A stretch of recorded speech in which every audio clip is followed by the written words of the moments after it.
Good morning. It's 10 o'clock. So at this time, I'll call to order the Douglas County Board of County Commissioners meeting for April 6, 2023. All five commissioners are in attendance. I would ask you to silence your electronic devices, if you would, please. Ask for you to please stand for the Pledge of Allegiance to be led this morning by Commissioner Danny Tarkanian. Allegiance to the flag of the United States of America and to the republic for which it stands, one nation under God, indivisible, with liberty and justice for all. Thank you.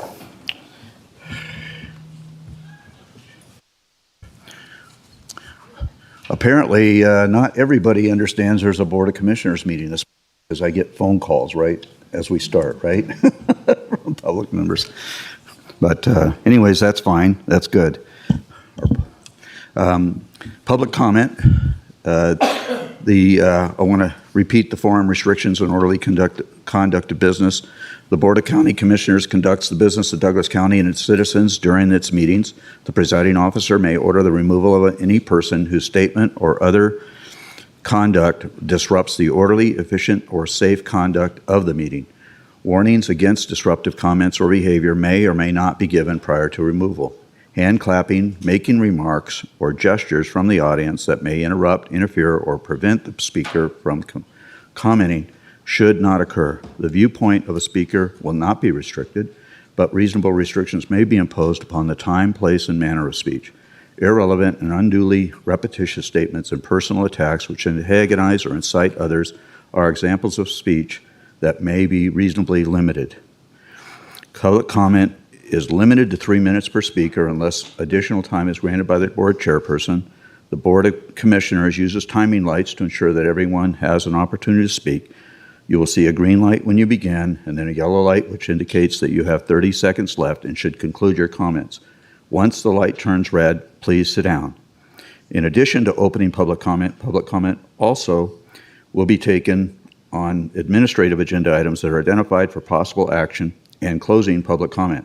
If you plan to speak on a specific agenda item, if you wish to speak on a specific agenda item that we ask for public comment, we ask that you do it at that time rather than in opening public comment. Please provide your public comment when that agenda is heard. At this time, public comment will be taken on those items that are within the jurisdiction and control of the Board of County Commissioners. We'd ask you to please approach the podium, print your name so that we have it clearly into the record, state your name. Your time will begin when you begin to speak. Commissioner Rice, Vice Chair, is handling the timing lights today. Thank you. Good morning, Commissioners. Amy Bergens, Douglas County Clerk Treasurer. I am up here today to introduce Carrie Burgess, who is our new elections administrator. She will be running the elections for the county right under me, and we are very excited to have her. I did steal her from another state, so she does have elections experience. She has been an elected clerk, and she has lobbying experience, so I'm very excited to have her. So at that, I'm going to let her just give you a little, I pretty much told you everything, but I'm going to give her a couple minutes. Thank you. My name is Carrie Burgess. I just moved here from a loaded question, but Minnesota is where my experience comes from. And I'm just really excited to make Douglas County my home and super excited to be here. It's great. Thank you and welcome. I would make an observation. You know, Minnesota is the land of 1,000 lakes, is it? 10,000. 10,000 lakes. It's, if you actually count all of them, it's about 15. Well, and how long have you been here? 5 days? 5 days? Yeah. Okay, so you sent those 10,000 lakes to Douglas County over the last month because we have a lot of spontaneous lakes occurring throughout our county. So I'm great with that because I love being out on the lake, so just I'm an good with observation. that. Welcome to the county. Thank you. Commissioners, anything to offer here? Okay. So 3 elections next year, right? Pardon? 3 elections next year, Yes. right? Yep. Okay. Yep, I've done So 5. that's going to be new for us. I've done 5 in Minnesota, and in Minnesota, we run our elections just every year. So I didn't have an off year, so I'm excited to have it every other year. Okay, thank you. Okay, So- thank you and welcome. Thank you. Appreciate you bringing it, Ms. Bergens. I want to make sure I get that right now. Thank you for bringing that forward.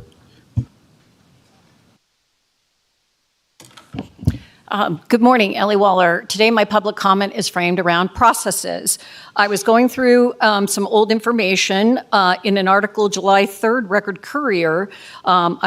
Excerpts, December 20th, transfer of CARES Act money to the general fund. At the time, a majority of the county commission voted for the transfer, which the county said was reimbursed for funds related to the coronavirus outbreak before the federal money was approved. The transfer of the money from the general fund to the RTC is being used for engineering on the controversial parkway. The county is obligated to build the parkway by 2025. Hopes there would be a federal grant to fund the route were dashed when the Biden administration changed the rules. When is the last time we've heard what's going on with this project? I think it's time that it be brought forward again to see where our obligations are being met and when it's coming. Yesterday, I provided testimony at the Natural Resources Legislative Board on ACR 5, which is the TRPA Regional Transportation Plan. The plan is too big. It needs to be bifurcated.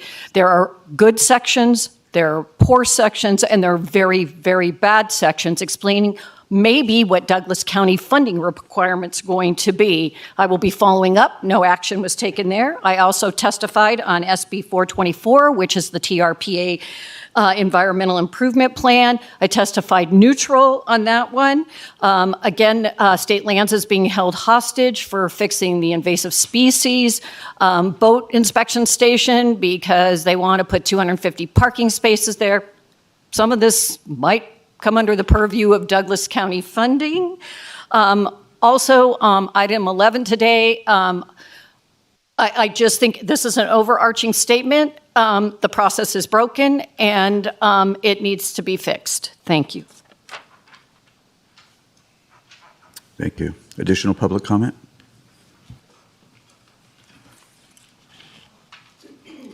For the record, Jeannie Shizuru.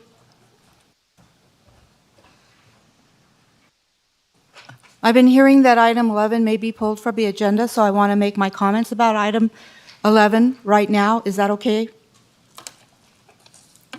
Yes, you may. We don't have a restriction on that, especially for those who wish to come and make public comments on an item and then return to work, but understanding that if that item or any items remain on the agenda, you have used your 3 minutes in that regard at opening public comment. Okay. The appointment of the county manager is a very important decision to all the people who have an interest in how this county is managed. This decision should not be rushed, and all interested parties should have a reasonable amount of time to give input to their commissioners and fellow citizens on this topic. Agenda item 11, posted on March 31st and to be decided today, unless I guess you guys pull it, is not enough time to give the people of full opportunity to participate in this process. Last week, the departing county manager announced his resignation and then on Friday recommended Terry Willoughby be his replacement. This is unfair that immediately after announcing his resignation, which isn't effective for 2 months, that the item would be told about on March 31st and then decided on April 6th. The position has not been posted to the county's website, apparently has not received any input from Human Resources or feedback about, let's say, Terry Willoughby about her appropriateness for that position, and has not been open to other interested party, including county employees who might be interested. How did a resigning county manager wield so much undemocratic influence over this process? Patrick Cates operates in secrecy with too much influence over the chair and vice chair of the board. To all observers, it looks like the outcome has been predetermined, which is exactly the opposite of what would be needed in this transition. We have attached the resume of former State Controller Ron Connect for the board's consideration. In the last search for county manager, which was open to a national search, Ron received 2 votes from the board at that time. His resume deserves serious consideration from the current board. Chair Gardner has said that Ron Connect is not under consideration because he is sick, which is demeaning and unfair.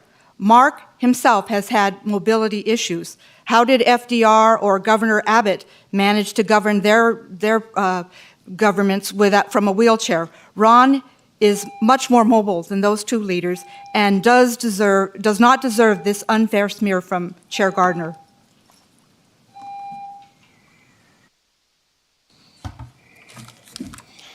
Thank you.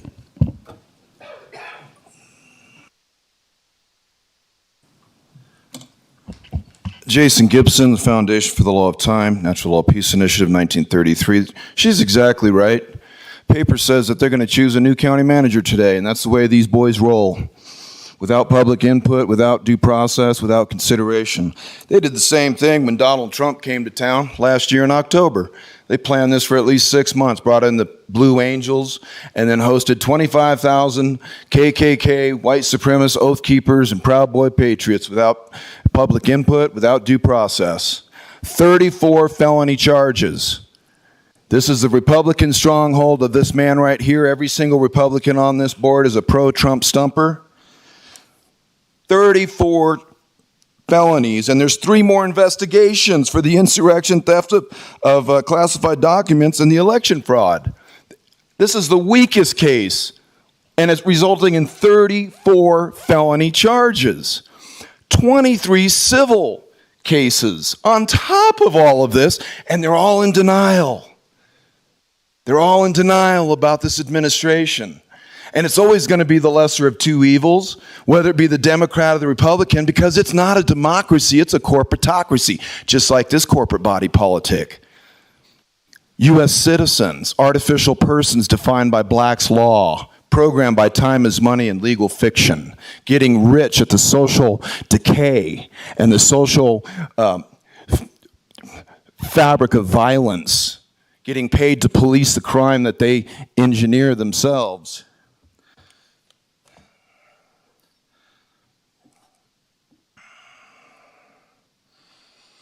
Your king of commerce is going to jail, and it's going to take 6 to 7 years to get him there, but it's going to happen a lot faster for the same kind of maladministration principles of this board.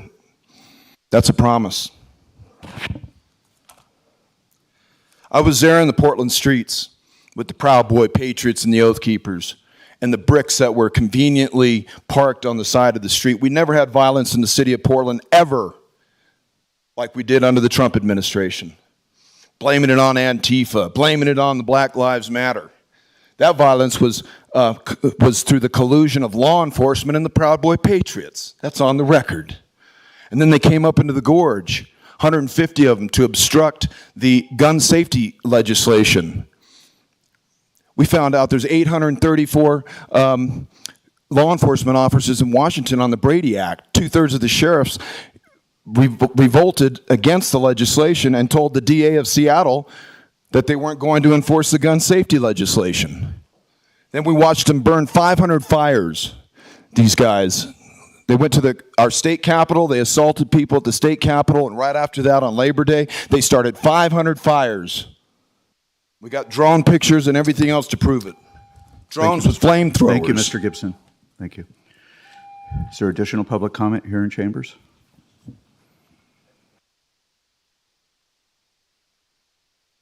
Good morning. Oh, I'm not tall enough. Jen Nelder for the record with Main Street Gardnerville. Good morning, everybody. Beautiful spring day. I wasn't able to attend the supplemental budget hearings. I was off at Boston for our national conference for Main Street America. But I wanted to take time to thank you for your consideration of the additional funding for our facade improvement program. I understand we still have to go through a final round, but your support of this program means a lot to our community, and I wanted to take the time to thank you. We do have some of our finalists from last year. Our awards will be presented to them with the ribbon cutting for Fresh Ideas and Leah's Perfect Rose this Friday at 1 o'clock. In case you guys don't know, these are some of our historic buildings, and so their facade grants were improvements to their windows, which is huge in the historic preservation of these structures. So we invite you to attend and listen to the business owners personally on how this money is beneficial to them and impacts their community at large. And also, I know that we are up for consideration and approval of our outdoor festival permit for the Coffin Races and Fall Festival, and I wanted to preemptively thank you for that as well. This is a widely attended event. It's a lot of fun, and as a 4-time champion of the Coffin Races, it is very essential we continue this in the community. And lastly, I am going to take this time to promote the Suicide Prevention Network's Gotta Dance fundraiser will be held on April 28th. I am a celebrity dancer. I have been paired with Oliver of Dance Workshop. This year's theme is disco. So if you guys want to get your boogie shoes on and come on down and support a good cause, please do. There are a few tickets available, and if you would like to sponsor this event, sponsorships are open to the community through the Suicide Prevention Network, and you can sponsor any dancers. And I'm going to suggest that you sponsor me and Oliver. So thank you guys. Have a good day. Thank you. Additional public comment?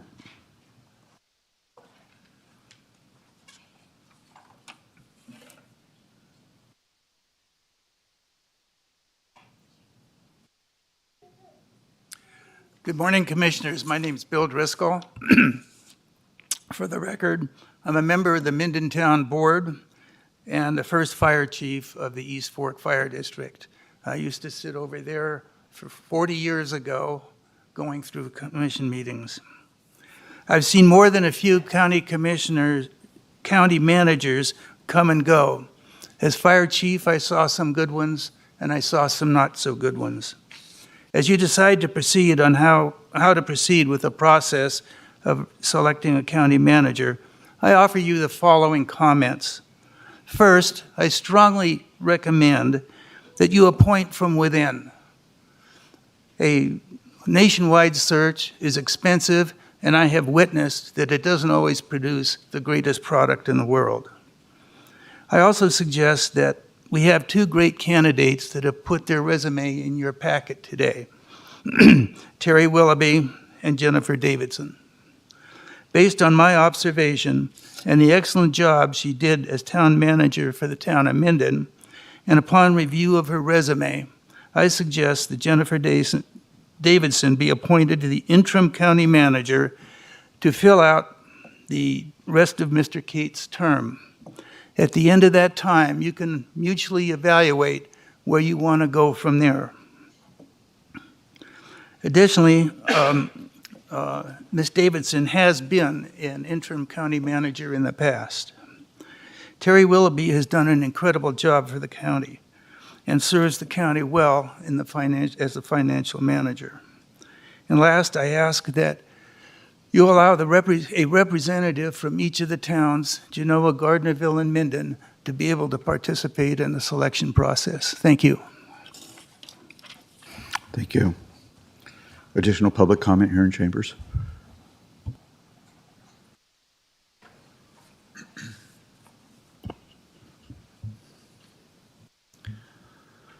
Jim Slade.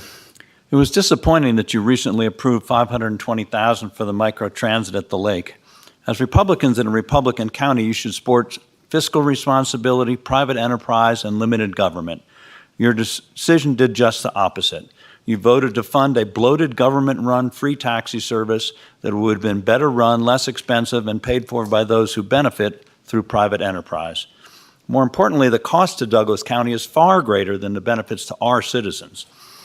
Commissioner Hales, you correctly pointed out that the resolution, quote, was to ensure such services carried out efficiently and best serves the needs of Douglas County residents, while noting that it does not. You stated that you would not be satisfied with, quote, a vague promise for something in the future, but that is exactly what we got. You also noted that microtransit is not the only worthy cause for this money, yet you supported the full $600,000. Mr. Tarkanian, you asked some good questions about how the service was in State Line as opposed to South Lake Tahoe and where the state border was on their heat map. They couldn't answer either question adequately. You stated that you, quote, had a lot of concerns about whether Douglas County is paying more than its fair share, which it is, yet you proposed $520,000, far more than the benefit to our county. Mr. Nowosad, you were the only one on the right track with your suggestion for $60,000 for the remaining 4 months of this fiscal year, then reconsidering funding in the future based on additional service to our county. Mr. Rice, you stated, quote, a prior board did obligate the future payment of 0.5%. That was a false statement, and you knew it. Were you trying to misinform the other commissioners and the public, or merely trying to fully fund this service for the benefit of the casinos and other special interests who have contributed so much to your campaigns while ignoring the needs of the citizens as usual?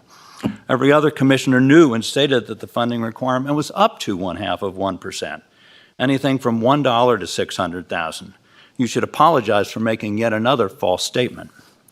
Chairman Gardner, you stated that you had been struggling with the amount and reminded us that there was a motion for $300,000 last fall that got no traction, but that was a number you were comfortable with. You questioned SSTMA on how it was that despite additional funding, that the need from Douglas County always seemed to stay at $600,000, the maximum allowed. Obviously, there was some voodoo math at work, yet you somehow supported $520,000.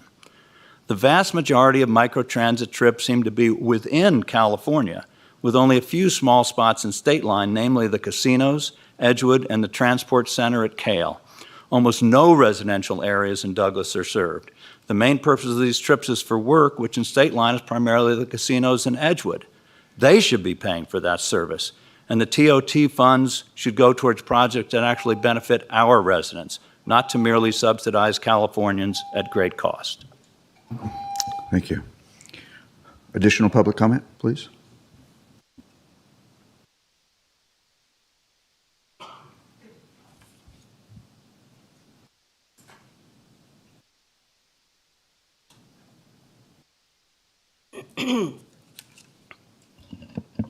And now for something completely different. Good morning. My name is Lori Harden-Riccardi, formerly Lori Harden, former owner of Soaring NV, known around the ramp as Glider Girl. I'm now president of the Sports Aviation Foundation. We're a 501c3 based at the Minden Tahoe Airport. The airport's certainly been in the news a lot lately. Lots of letters to the editor for Mr. Hildebrand to curate.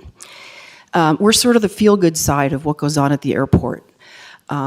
We promote aviation education, we organize social events, and we award 3 scholarships, aviation-related.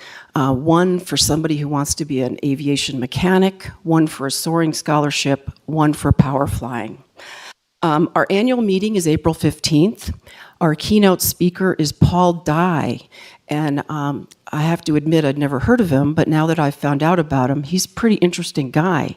He was the longest serving Houston Mission Control Director in history, and he was where the buck stopped, so to speak, for 8 space shuttle missions, coordinating thousands of employees to get humans in and out of space safely. So he's going to be our speaker, and it would be great to see you there. It's being held at the Carson Valley Inn, and I'm going to leave some flyers. I know that's kind of old-fashioned, but that's what we've got, flyers. I'll leave them with the clerk. And if you have any questions, my cell phone number is at the bottom, and you can just give me a call. So future events, you're going to be seeing me back. We're having an open house on May 20th, family fun event, just a display of local aircraft that are based in Minden. And we have some really cool stuff there. Saturdays are really busy. The way we pitch this is whatever else you're doing, stop by for a half hour, see what's at the airport, see some of the aircraft. We've got a game for the kids to play. We give away hot dogs. It's just just sort of a hometown, nice, quick little stop in.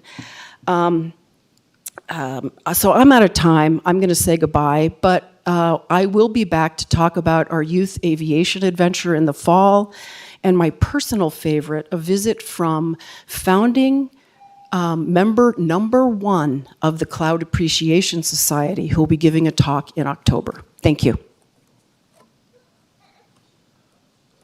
Thank you. Additional public comment?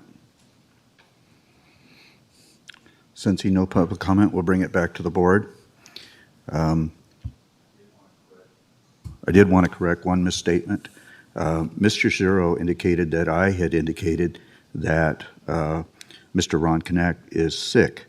The truth of the matter is that the last time I saw Mr. Knack was about a month ago. He was not sick at that time, and I have not indicated to anybody that I understand he is sick because I haven't talked with him. If he is sick, then I wish him a swift recovery because he is a friend of mine, and I appreciate that. But so if anybody has any information on an update of his illness, I'd appreciate hearing it after the meeting. Thank you. We'll go into the approval of the agenda. For possible action, approval of the proposed agenda. I wanted to make one statement as we go into this agenda. There's an item on the agenda, item number 11, that is regarding the selection of a possible county manager to replace our county manager, Mr. Cates. As I hope all of you know, and the public knows, and I'm sure that Mr. Cates knows, I was very disappointed in getting his resignation and retirement because when I chatted with him in February about putting his annual review on the agenda for the month of March, he hesitated in doing so, and then subsequently informed us that he was going to be retiring then. That was very disappointing because as we were going into his final year of the 5-year contract, I was hopeful that we would get an extension rather than a retirement. So that was my plan. Subsequently, we have that item on the agenda, but my personal attitude, commissioners, is that the public has only had an opportunity to hear about this for a week now, and some of the commissioners also, and so that I don't know that we've had enough time to digest that process, and so we have 2 very qualified candidates that are listed on that agenda item, but I'd still feel like we need to hear more from the public, more from the staff, and more from the employees of Douglas County before we entertain that type of a motion. So what I am asking for out of this board at this time is a motion to approve the proposed agenda minus item number 11 that will be brought back to us in some form or matter at the first meeting in May. So I would appreciate your input to that thought process, commissioners. Commissioner Hales.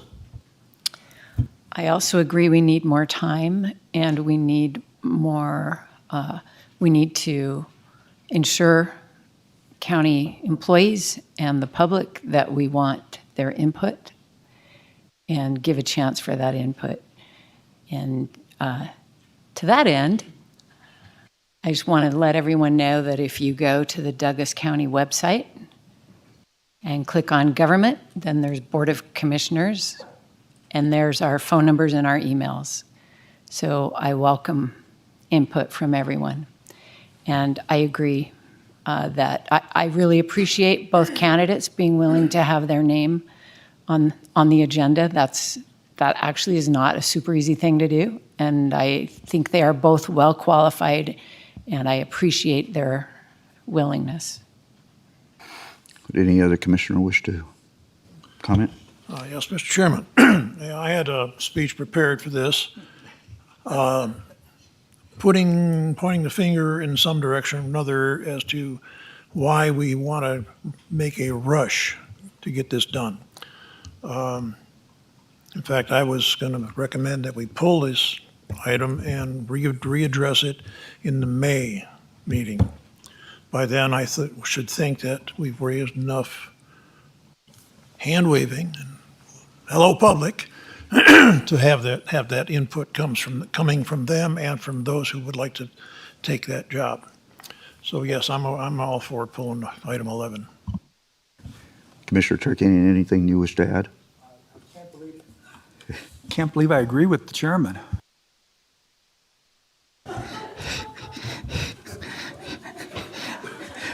Okay, well, you know, it has been very cold outside, you know, so I'll put it that way. Commissioner Rice, who was, It hadn't been that cold. No, I concur. I'm very torn. I have very good feelings about both of the people recommended by Mr. Cates. I've sat and interviewed, it wasn't an interview, I've conversed with both of them to find out their feelings, because number one, I don't want to lose either one of them. They are both sterling. So I was ready to opt today to choose one of them. However, I concur that this is too soon. There's been no input. I'm not comfortable with the process, and I understand Mr. Cates' feelings. He wants to get this done before he leaves, and I understand that. I hope that we can get this done before he leaves, but I'm going to go with the majority of the board and concur that it's too early and that it should be pulled. so at this time, with all of us weighing in, I would move for I would entertain a motion to approve the proposed agenda minus item number 11 on the administrative agenda that will come back to us in some form or matter on the first meeting in May. So moved. Second. Okay, motion by Commissioner Tarkanian, seconded by Commissioner Noasad to approve the proposed agenda minus item number 11. Sensing no further discussion, all those in favor signify by saying aye. Aye. Okay, motion passes 5-0. Thank you. We'll now go into the approval of the previous minutes. For possible action, discussion to approve the draft minutes of March 2nd, 2023 regular meeting of the Board of County Commissioners. Entertain a motion to approve the draft minutes. So moved. Second. Okay, motion by Commissioner, okay, well, we're going back and forth. Okay, that's fine. Discussion, motion to approve the draft minutes of March 2nd, 2023 by Commissioner Noasad, seconded by Commissioner Tarkanian. All those in favor signify by saying aye. Aye. Motion passes 5-0. Consent calendar. Entertain a motion to approve the consent calendar items as presented A through S. So moved. Second. Motion by Commissioner Rice, seconded by Commissioner Noasad to approve the consent calendar as presented, items A through S. Sensing no further discussion, all those in favor signify by saying aye. Aye. Motion passes 5-0. We will now go into the administrative agenda, and I'm going to come down front for that. Mr. Coverly, I have never met Nadine Jenkins, and the last couple of times we've tried to do this, she has been absent. So, or sick, I guess. She is sick, okay?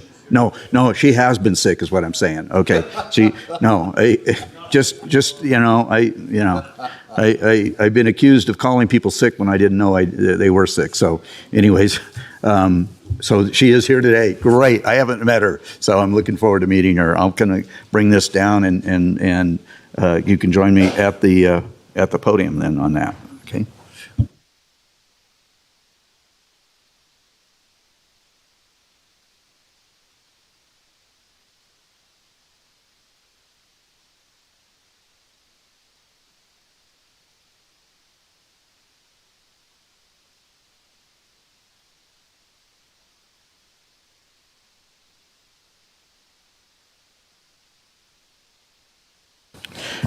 And yes, it has been identified that I do have my mobility back also. So, and I'm glad to have that. You never know how much you miss a limb or the use of one, right? So, and we have Shannon Albert, I'm not sure exactly what your title is with Carson Valley Health, but I have been using the rehab center on my leg, so appreciate your help. So anyways, okay. so we can finally get this done, right? And you're not leaving us, right?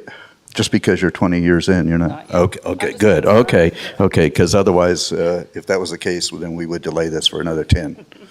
Okay, so for presentation only, ceremonial presentation of an employee service award to Nadine Jenkins for 20 years, continuous years of service to Douglas County. And I'll read, okay, I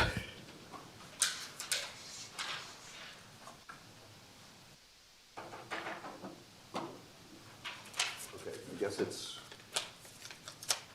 in here, Eric, or you know? Marcia's not here, okay. There it is.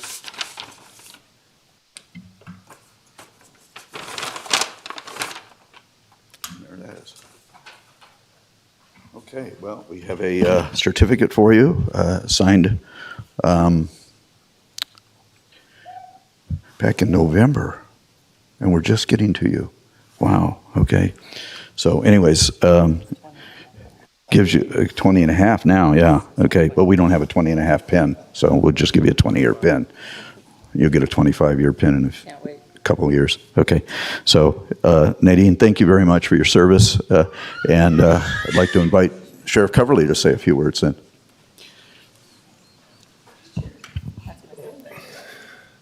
Thank you, Commissioner Gardner. This is one of my favorite things to do. I've known Nadine her entire career. I remember the very first day that she started with the Sheriff's Office, and to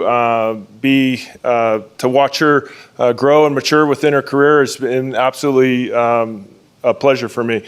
Nadine is a detective. She's in our investigations division, and she is the senior detective in the unit, and we rely heavily on her. Throughout her career, she started in the jail, went to patrol. She was a field training officer in patrol. She's heavily involved in our DT program, which are defensive tactics. She is in charge of instructing all the other members of the Sheriff's Office annually on our defensive tactics, techniques, and stuff. She teaches outside to the community, she'll teach anyone, but mostly to women's groups on self-defense and how to protect themselves. My wife and daughters have been participated in some of her classes. She's in investigations. She's had various assignments. She's worked in our narcotics unit, was really, really good at that. And the thing that I'm very proud of her is she is an expert in interviewing children and forensic interviews of children who are victims of crimes. Her, in that capacity, her service to the community can really not be overstated. Those kids who cannot speak for themselves and have a hard time articulating and explaining the traumatic events that they were involved in and how they were victimized. And a lot of times it's of a sexual nature. Nadine, through her interview skills, is able to get the information that we need to prosecute those offenders. And that service to that part of our community, which is probably, it's more than you probably realize, is immense, and she's one of the foremost in her field in Northern Nevada, and we're lucky to have her here. She is a wealth of knowledge, and I agree with Commissioner Gardner. She cannot go anywhere until after I'm gone, because I don't know what I'd do without her. Her husband is here today, Eric. He's also a deputy with us in a patrol division, and then there. Please bring him up, and your daughter. Or son. Yeah. Yeah. I mean, and then uniform today. The last time I saw you, you were in uniform. The new addition to the family. And then Nadine also has a daughter, Addison, who's in high school and quite the softball player.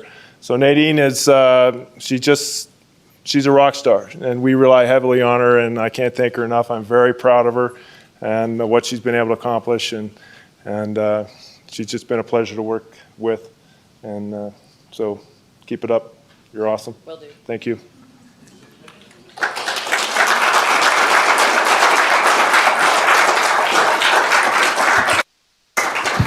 Eric, don't go away. I mean, they're going to take a picture of you, right? So I have seen you in uniform, so I have met you. I haven't met you, and I'm kind of glad you're in the invest. So, but I guess we don't find out about that until it's kind of too late, right? So I hope I don't have to meet you in a professional manner. So anyways, you want to come take a picture? I'll go over here. Oops. Oops. Okay, this isn't going to work. Okay. Okay.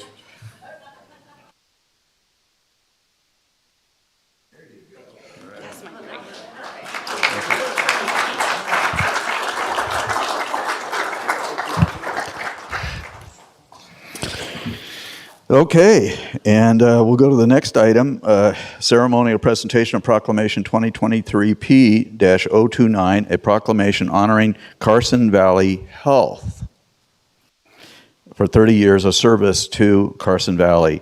So I have a proclamation I would like to read, and I'd offer you folks to please come up and join us for this. Wow, we have the whole gang here. Who's running the darn hospital? Okay, so we have Jeff Prater, who's the Chief Executive Officer, and we have Shannon, who's the Chief Operating Officer. Okay, and then we have assorted other members. So, anyways, no, that's the wrong one. You get the smaller frame. Okay, so Proclamation 2023P-029, honoring Carson Valley Health for 30 years of service to Carson Valley. And we had this typed up a couple weeks ago, and then we had to change it. Yeah. As you're going through that process on all your signage as well right now, right? So, whereas Carson Valley Medical Center opened its doors in 1993, serving the community with an urgent care and physician offices, later becoming a partnership between Barton Healthcare System and Renown Health, and growing into a critical access hospital with a full scope of inpatient and outpatient services. And whereas the recent name change to Carson Valley Health is to unite all of the locations and healthcare specialties and better represents its commitment to the overall well-being of our community. And whereas over the last 30 years of operation, Carson Valley Health has grown from one location to 6 and is undergoing a multi-year, multi-million-dollar expansion, and now offers surgery, cardiology, oncology, and hematology, infusion services, behavioral health, imaging, lab services, senior care, rheumatology, nutritional counseling, physical medicine and rehabilitation, sleep studies, urgent care, 24/7 emergency services, inpatient hospital and ICU, occupational health, rehabilitation services, urology, orthopedics, respiratory care, swing bed care, and primary care, including 2 rural health clinics in Minden and Topaz Ranch that serve all patients regardless of their ability to pay, and offers a sliding fee scale as well as affordable way to get community wellness screenings, and will continue adding services so patients can get great health care closer to home. Whereas Carson Valley Health is dedicated to promoting the health of our community and strives to support local organizations and youth sports teams with that mission, and employees give back 1,700 hours of community service each year. Whereas Carson Valley Health gives the community $560,000 worth of free and low-cost health and wellness services, including youth sports, physicals, sport groups, flu vaccinations, and health fairs. And whereas Carson Valley Health demonstrates commitment to our community through its mission to care for the community's health and wellness, and its vision to strengthen our community, providing accessible, affordable, high-quality health care for all. Therefore, be it proclaimed by the Douglas County Board of Commissioners on behalf of the citizens and employees of Douglas County, the Board of County Commissioners expresses their sincere, continued appreciation and support of Carson Valley Health, adopted this 6th day of April 2023 by the Board of County Commissioners, signed by myself and attested to by our Clerk Treasurer, Amy Bergens. And I did notice on my way to up here today that the cement trucks were out and pouring cement today. Yes, very good. Okay, so making progress. So Jeff and your team, and if you'd like to share with us a few words, maybe? Sure. Okay. Well, good morning. First off, he took all of my words with all that, so I have nothing else to say other than thanks to the commissioners for this proclamation and recognizing Carson Valley Health for the years of service.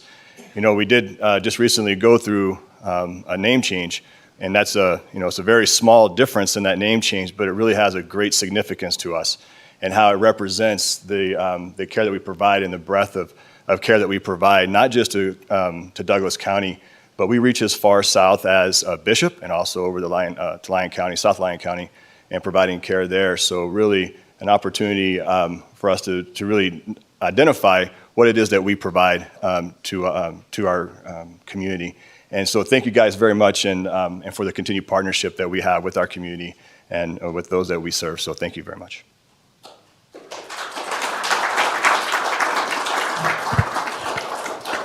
Jeff, I don't know all the members of your team. Would you like to introduce them so that? Yes, please.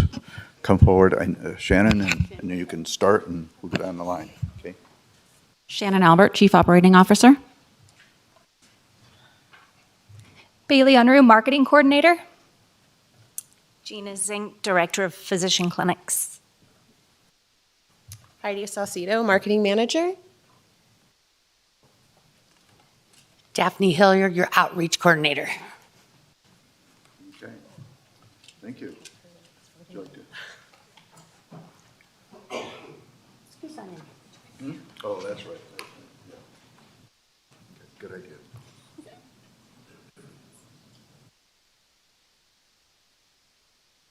Thank you. Thank you. Thank you, guys. Thank you very much. Thanks, sir. Appreciate you. Okay, and item number 3 for presentation only, ceremonial presentation of Proclamation 2023 P-030, proclaiming the month of April 2023 as National Autism Awareness Month in Douglas County. And we have our Chief of Staff with us today and our Undersheriff. So glad to have you on today. Okay, Proclamation 20, I'm going to read this. Proclamation 2023 P-030 declaring April 23 as National Autism Awareness Month in Douglas County, Nevada. Whereas autism is one of the fastest growing developmental disabilities in the world, affecting 1 in 44. That's a pretty staggering number, 1 in 44, according to estimates from CDC's Autism and Developmental Disabilities Monitoring ADDM network. This includes persons within Douglas County, whereas autism is the result of a neurological disorder affecting the functioning of the brain, but few members of the general public understand the impact of this complex disability. Whereas, although a cure for autism has not been found, persons with autism can be helped to reach their greatest potential. Accurate early diagnosis and the resulting appropriate education and intervention are vital to the highest quality of life for the individual. And whereas support groups such as Family Support Council, the Action Club, which is, I believe, part of Kiwanis, yep, and the Moxie Up are an organization in the Carson Valley for support and advocacy to help families, children, and adults who have received the diagnosis of autism spectrum disorder. Whereas the Autism Resource Fair has been organized by Family Support Council community volunteers and will include ways for those on the spectrum to receive information about support services in Douglas County.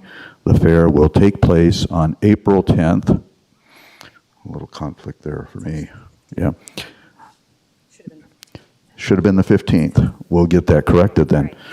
From 10 a.m. to 2 p.m. at the CVIC Hall. So I may be able to go then. Okay. A little tied up on April 10th. So, and whereas the Douglas County Sheriff's Office created the Autism Recognition Program to assist family members and or caregivers to register people with autism with the Douglas County Sheriff's Office Department.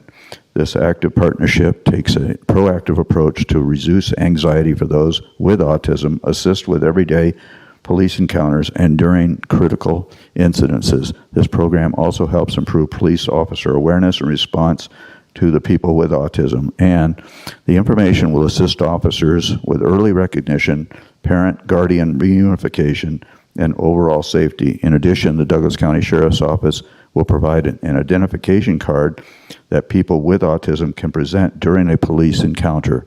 The ID card will identify the individual as a person with autism and include their emergency contact information.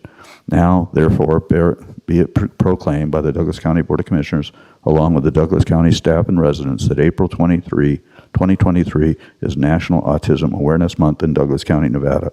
Adopted this 6th day of April 2023 Board of County Commissioners, signed by myself and attested to by our Clerk Treasurer, Amy Bergens. So this is being presented to Melissa Elgas, who's our Chief of Staff, and her husband, Ron Elgas, and Brody. Brody Blosser. Okay. I can tell you, I've had a very close encounter with a great friend of mine in the town of Elk Grove, California. Her son was on this spectrum as well, graduated from high school, graduated from Sacramento State, and is now a middle school athletic teacher. So very impressive, and I'm glad to see this come forward. We also have one of our sheriff's vehicles also that has this identified as so a good PR thing that we're doing in our community as well. So Ms. Elgas, would you like to say a few words? And maybe Brody? Thank you so much, and thank you for reading that every year and enduring that. I know you want to take a breath. Thank you, Commissioners, so much for allowing us to come up here and just do this every year and speak about the autism message. I think about what I want to say every year, and I try to do a little something different so I don't bore you to death every time. But autism is truly a journey, and just when we think we have it figured out, it changes again, right, Brody? And now Ron. So I can't stress enough how important it is to find a tribe and get connected. I've asked that Family Support Council and Moxie Up, and of course, I know many of you have seen Gary Dove running around with the Action Club and all the great things that they do in the community. It's just so important to find people and connect with people so that you can travel that journey together. And also, yes, the Autism Alert Program, I believe it's not coincidental because Nadine is here today, who is instrumental in starting that program. And then we went on to carry on with the publicity piece with the car. So that's another just great program. Thank you so much, Sheriff Coverly, for continuing to allow us to do that. And with that, Brody did want to say a few words for the first time. So if you could all just entertain that for just a second, we would appreciate it.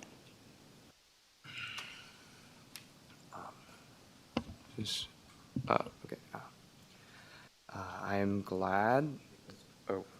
Is this working? Oh. I am glad to be here and see that there are so many people here to help with autism and, well, in generally help me with my autism and my family, who have helped me through this long and endless journey. This journey has been rough on some ends and good on some ends, and I am glad to be here and hear these nice words about all of this.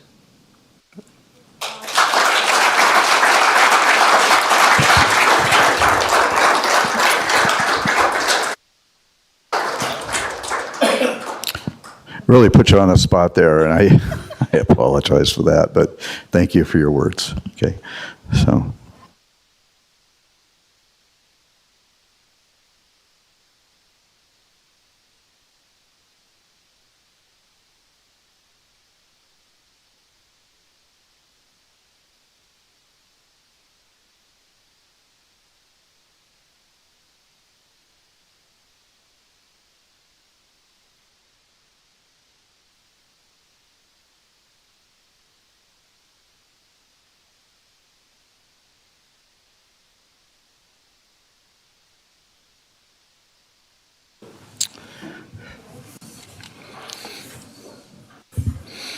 Are you in rehab also, Mr. Jackson?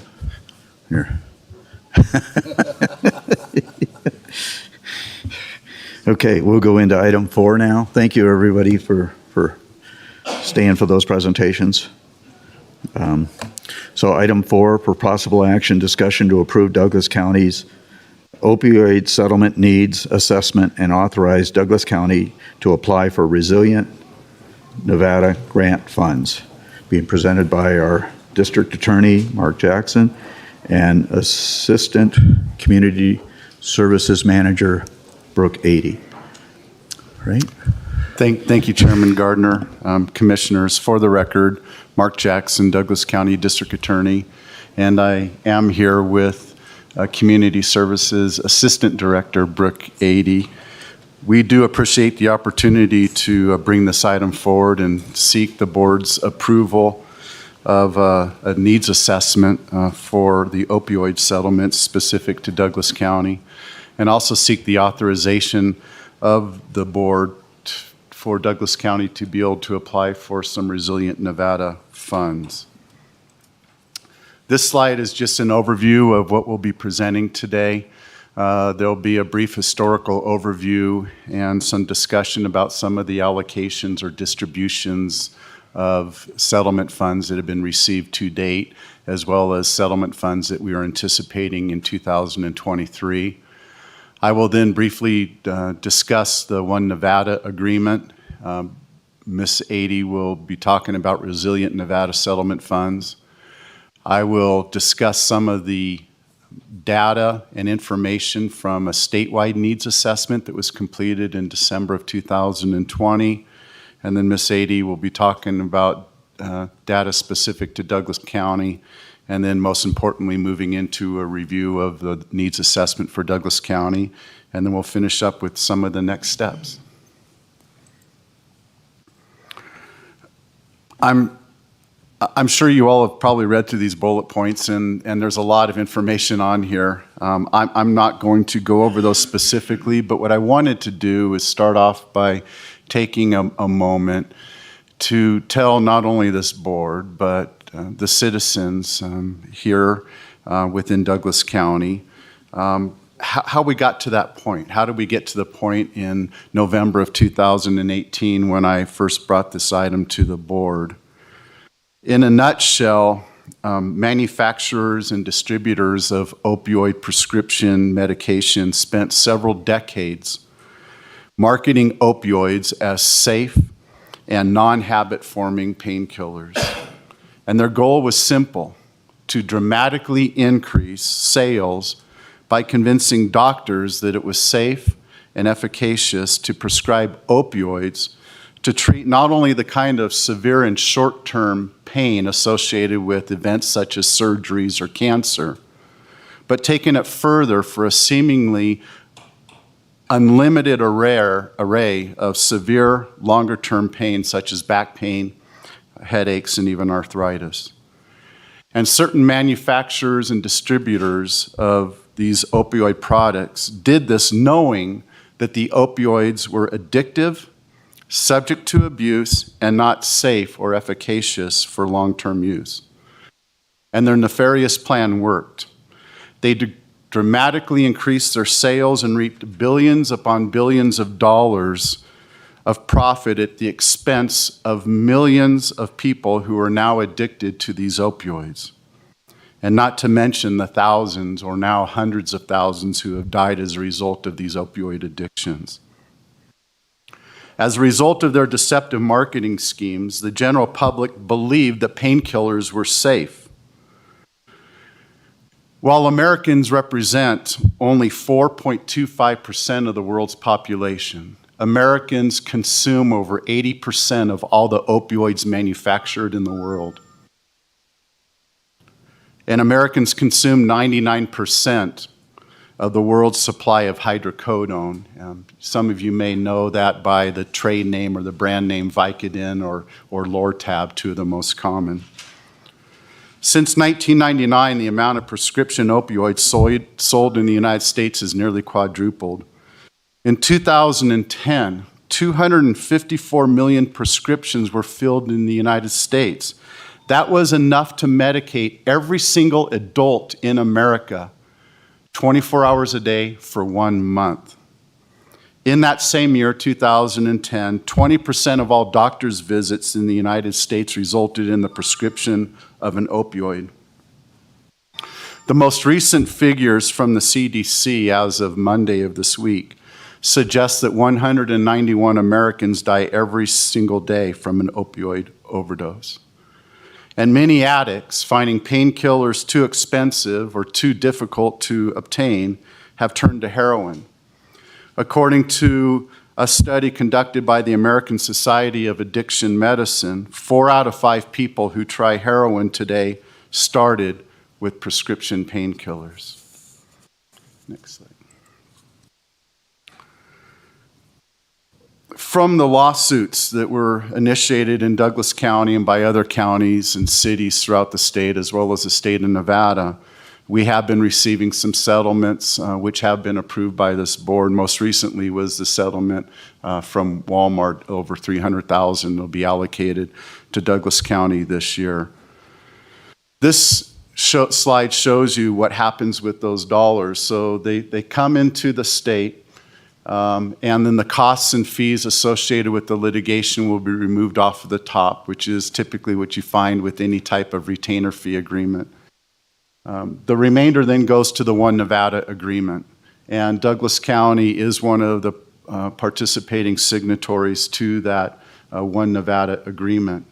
There are some annual reporting requirements associated with these funds, and Ms. Adie will be filing that on or before June 15th of this year. But there is, for the One Nevada funds, which are the dollars coming specifically to Douglas County through this agreement, there is a recommendation that Douglas County complete a needs assessment. And it is important so that we, the stakeholders, can come forward and inform the board about what the needs are that are specific to Douglas County, so that you'll be making a better decision about how the settlement funds that are coming only to Douglas County, of how they will best be used. The state portion of the dollars that come in through the One Nevada agreement then go to the Department of Health and Human Services. And that comes up with the Fund for the Resilient Nevada, which Ms. Adie will be discussing in some other slides.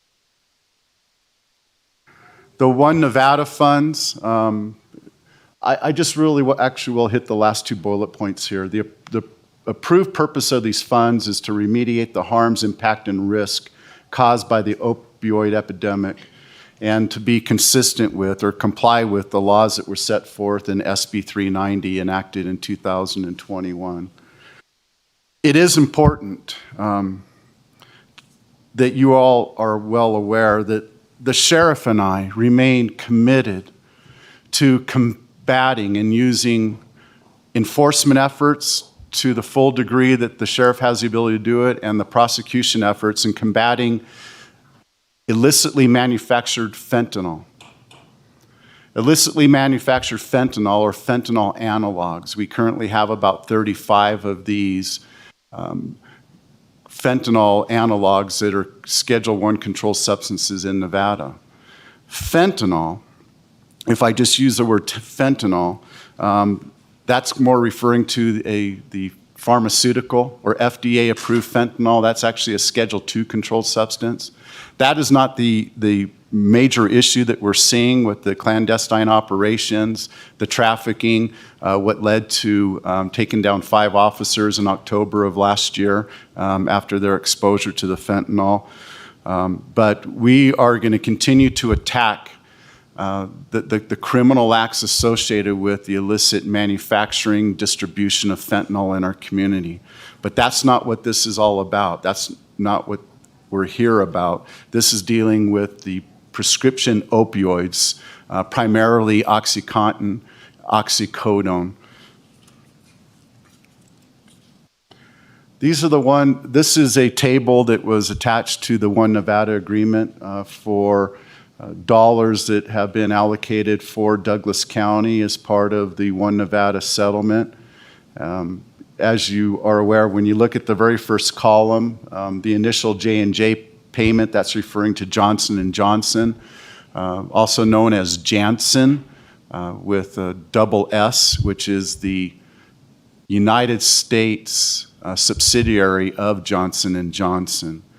The distributors that are in the first 3 rows, that was from the settlement agreement with ABDC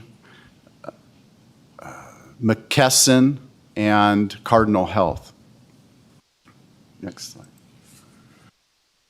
This slide shows the funds that have been received to date, which total just for Douglas County under the One Nevada agreement, we've received just under $500,000.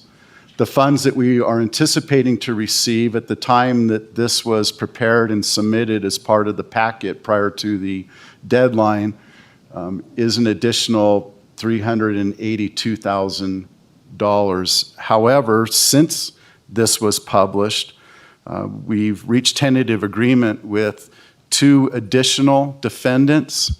One is a manufacturer, the other one is a distributor, CVS. We will be bringing those settlement agreements before this board at your next meeting. I believe it's on April 20th, seeking approval of that. And we anticipate one of those is payments over the next 8 years, another one is over the next 10 years.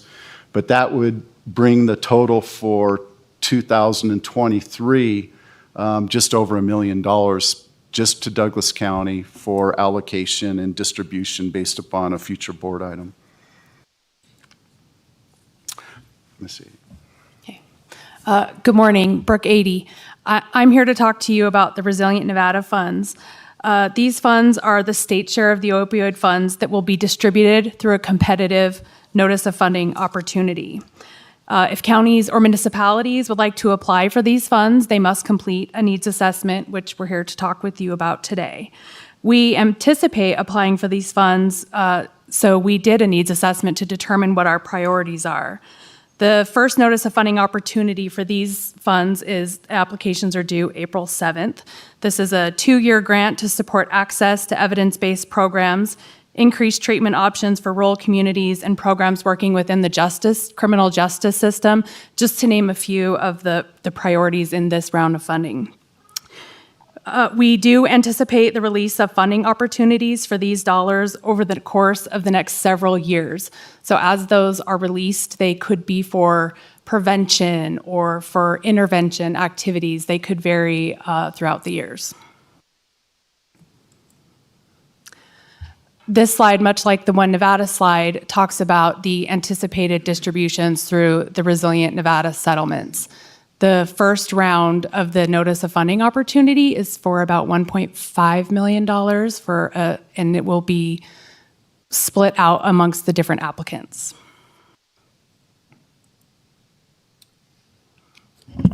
Again, Mark Jackson for the record. These next, I believe, 8 slides following this are some of the tables, graphs, and data that was contained within the statewide needs assessment, which was a 183-page document. We decided not to submit that as part of the board's packet. There's already hundreds of pages that you've received. But if there is anyone that would like to see that, we can make that available. In the interest of time, it is not my intent to talk about or go through each one of the next 8 slides, but as we go through them, if there's questions now, you could ask those, or we can just wait till the end. But I'll have Ms. Adie go through the slides fairly quickly. I'm going to have her pause on one of those dealing with demographics. Yeah, Mr. Jackson, I think that's a good observation. As rather than trying to go back to the slide or ask questions, the commissioners are free to ask questions as we go through this. Okay. Thank you. Next slide. I'll stop here. Just so you know what HIDA is. HIDA is a high-intensity drug trafficking area. This was part of an appropriation by Congress in an anti-drug act from 1988. Washoe County and Clark County are specified as HIDA areas, and so it opens up more funding at the federal level for state, local, as well as tribal law enforcement jurisdictions. But we obviously get the impacts of that down here in Douglas County from the high drug trafficking area of being Washoe County. Oh, I'll touch briefly on this because I got to make a correction. This was copied again from the statewide assessment. I'm going to remove a term in here. There was a Youth Behavior Risk Survey, a YBRS, conducted in 2019. And this is statewide for 8% of the high school students reported. It says taking pain medication. The word pain should probably be stricken from that to be more accurate. The fact is that, yeah, the OxyContin, the Percocet, those are both oxycodones, and the Vicodin is the hydrocodone. But Adderall and Ritalin are central nervous system stimulants that are typically used to treat ADHD, for example. And then Xanax is a benzodiazepine, but Adderall, Ritalin, Xanax should not be labeled as they're not narcotics, and they shouldn't be under the pain medication. So I wanted to ask you about a question on that, in that particular area. The youth, I would imagine very seldom are they going to the doctors and having these drugs prescribed to them through a legal process, basically, right? I mean, doctors very rarely prescribe that type of a drug to a person that's under the age of 18. My thought process is, I don't know that for a fact, but because I haven't had youth in my family for quite some time. But anyways, so how are they acquiring? What's your thought process and how they are actually acquiring these drugs? Because that's an alarming number to me. Thank you for the question, Chairman Gardner. For the record, Mark Jackson, Douglas County District Attorney. There can be incidents where they would be prescribed, and typically you would see that, such as short-term pain associated with a recent surgery. But the reality is mostly how they're acquiring it, and what the Sheriff's Office is seeing is that it could be a parent or a grandparent that would have been legally prescribed that medication, and that medication may be located in a medicine cabinet or some other place in the home that can make it very accessible to that child. So while we're there, we might as well, I think it's important that we express to our public the need to understand that process, especially if they have young children or even teenagers, that they need to actually lock up those drugs or secure them in some manner so that their children can't get a hold of that and affect themselves. So. Again, for the record, Mark Jackson, Douglas County District Attorney, you make a great point there. Part of this is, and once we get into the Douglas County needs assessment and we talk about the stakeholders, which include the sheriff, myself, and others, we recognize that how we have to address this opioid problem in Douglas County and on a regional level, statewide, even nationally, is first of all with education and prevention, and we need to win that. The sheriff and I will always continue to enforce, but we know and recognize we cannot enforce our way out of it. There has to be an intervention component, and then what we've really been lacking is on the treatment side of it for those that do get caught up into this. One of the most difficult drugs to break free of, and I think on average it takes about 7 attempts at treatment in order to be able to break away from that vicious cycle. So, next. I'm going to have her pause. Oh, so in this, I'll go back to this one. Yeah. So the IMF, when you look at the column of these are the top overdose substances in Nevada. Under the opioids on the left in that column, it says any opioids. IMF stands for illicitly manufactured fentanyl. So these are those fentanyl analogs. These are the Schedule I controlled substances that we have in Nevada. It does not include any of the prescription fentanyl. And the demographics are important. And what I did want to touch upon here, only because part of the underserved population in Douglas County is, I have always said Native American, but the way that the statewide assessment refers to it is American Indian / Alaska Native. But in Nevada, we have 27 federally recognized tribes, each with separate reservations or colonies, and we're all well aware that within our community, citizens here in Douglas County, includes the Washoe Tribe of Nevada and California. While the American Indian, Alaska Native make up 1.2 of Nevada's population, they do experience a variety of risk factors for disparities in substance use disorders. The overdose rate, death rate for American Indian, Alaska Native people in Nevada is 14 per 100,000. And that's higher than the rate for the Hispanics, which is only 6.3 per 100,000. So throughout all of this, it is important that we need to think about the tribe here, working with the tribe, offering anything that we can for the betterment of that particular community. And this is just the opioid-related overdose. This was 13 of Nevada's counties with the highest incidence of overdose, and you can see in the third row from the titles or the headings that we've had an increase in 2019 and 2020 related to overdose death rates that are opioid-related.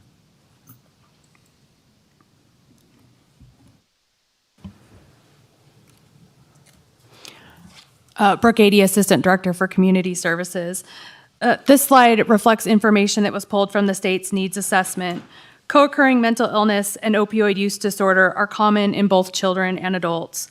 Individuals with a mental illness and individuals with an SUD, a substance use disorder, are both at high risk. Individuals with a mental illness are more likely to develop an opioid use or a substance use disorder through self-medication. Roughly half the people with a mental illness can expect to develop an SUD, and half with an SUD can expect to develop a mental illness. It's important to note that 43% of people with an opioid use disorder have symptoms of another mental health disorder, most commonly anxiety and depression. Addressing opioids in Nevada can be done through prevention, intervention, treatment, and recovery services. The next few slides identify different strategies to address opioids through these services. An evidence-based strategy for prevention is addressing adverse childhood experiences, which I'll commonly refer to, from this point forward, I will refer to as ACEs. ACEs looks at an event in a child's life, trauma, divorce, poverty, family drug abuse, domestic violence, and determines a level of risk the child is for developing a substance use disorder. The more adverse experiences the child has, the more at risk the child is for developing a substance use disorder. Early identification and intervention can greatly reduce the risk factors. Right now, there's a 70% unmet need or insufficient capacity statewide to access treatment. The rural and frontier areas are negatively impacted the most. Rural areas often have high rates of opioid prescribing, opioid-related deaths, and high rates of opioid youth use. Additionally, there are limited providers who are able to address co-occurring disorders to treat both mental illness and substance abuse or use. Rural and frontier areas often do not have residential treatment options and individuals are often discharged without coordination to different levels of service. They're discharged back into their communities without the supports to continue their recovery. The treatment stops when they leave the residential facility and they are at higher risk for relapse. Recovery supports are essential to relapse prevention. A recovery system of care is person-centered and builds on strengths of the individual, their support system, and engages with the family and community. Peer recovery support specialists are an effective component of substance abuse treatment, the continuum. They're individuals who are in recovery, have lived experience, specialized training, and are certified. The services that the services they provide may be reimbursed by Medicaid as well. They can provide support to individuals engaging in treatment, they can provide transportation, and a variety of input from their own lived experience.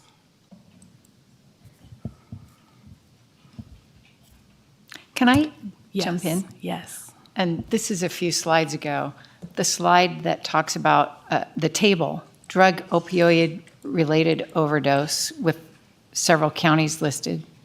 Yes. So does this mean that, just make sure I'm reading this right, in 2019, over on the right, opioid-related overdose death rates, Carson had 16, Churchill had 19.4. I'm not sure how you get 19.4. And then Douglas had 11. And then if you look at 2020, Carson's was cut in half. And so I'm wondering, and that was one interesting thing to me from this. And the other interesting thing to me was Washoe is so low. And the reason I ask is, are there clues here as to what might be, I mean, what did Carson do? Is that just an anomaly? Oh, thanks. For the record, Mark Jackson, Douglas County District Attorney. Thank you so much for your questions. There are some anomalies, and part of the needs assessments and the importance of doing that is for each county to look at that. So this is information that was gathered at the state level, and then it's looked at the county level. But those numbers for Douglas County, for example, are consistent with numbers that the Sheriff's Office has been tracking from their coroner cases dealing with overdoses. Some of those numbers, however, can be attributed to multiple drugs. So it could be multiple drug toxicity that could be the cause of death. And we recently had one, for example, that there were combinations of an opioid, a methamphetamine, amphetamine byproducts, and some benzodiazepines. So that can be very concerning. We did see a drop-off, I believe, in 2021, and I think a lot of the counties have, and this has been part of the statewide response and the county's response with the use of naloxone or Narcan, if you've heard, which effectively is what was used on the 5 officers that were exposed back in October. Many lives have been saved. Otherwise, they would have been a statistic, but those lives have been saved because we have EMS, primarily, those first responders, whether it's the Sheriff's Office, they all carry it and they're administering it, and it's been saving lives. And so that may be accounting for why Carson City is half of what they were in their preceding year.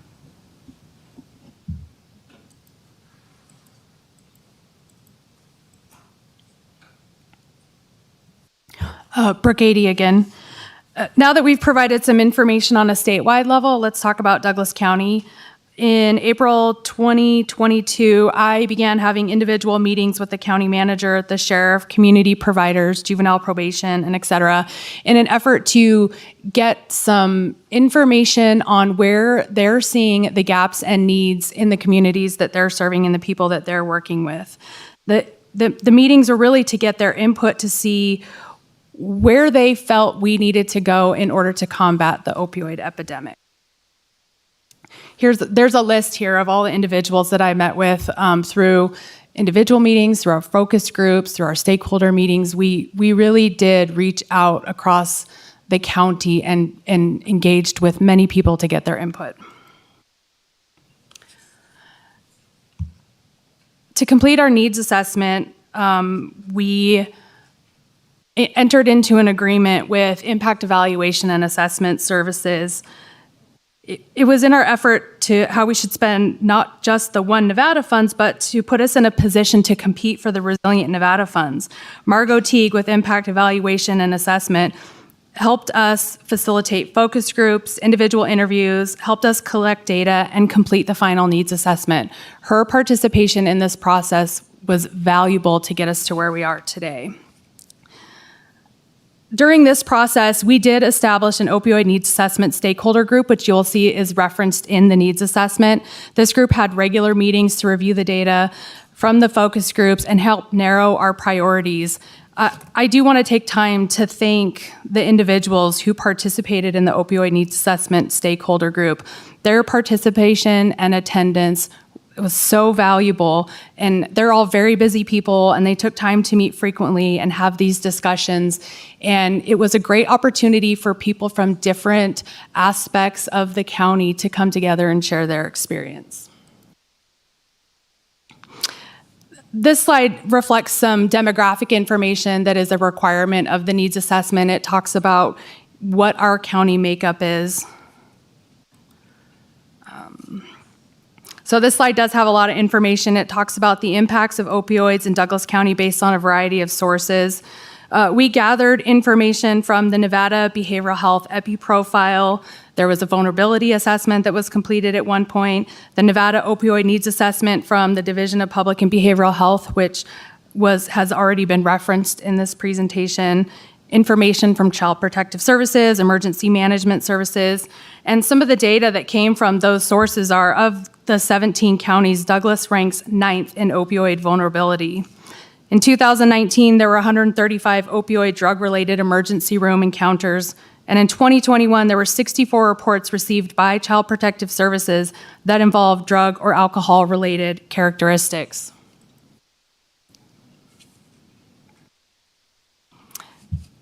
Douglas County opioid use in adults, the statistics came from the Nevada Drug Overdose Surveillance System from 2022 and include Douglas, Carson, Story, Churchill, and Lyon counties.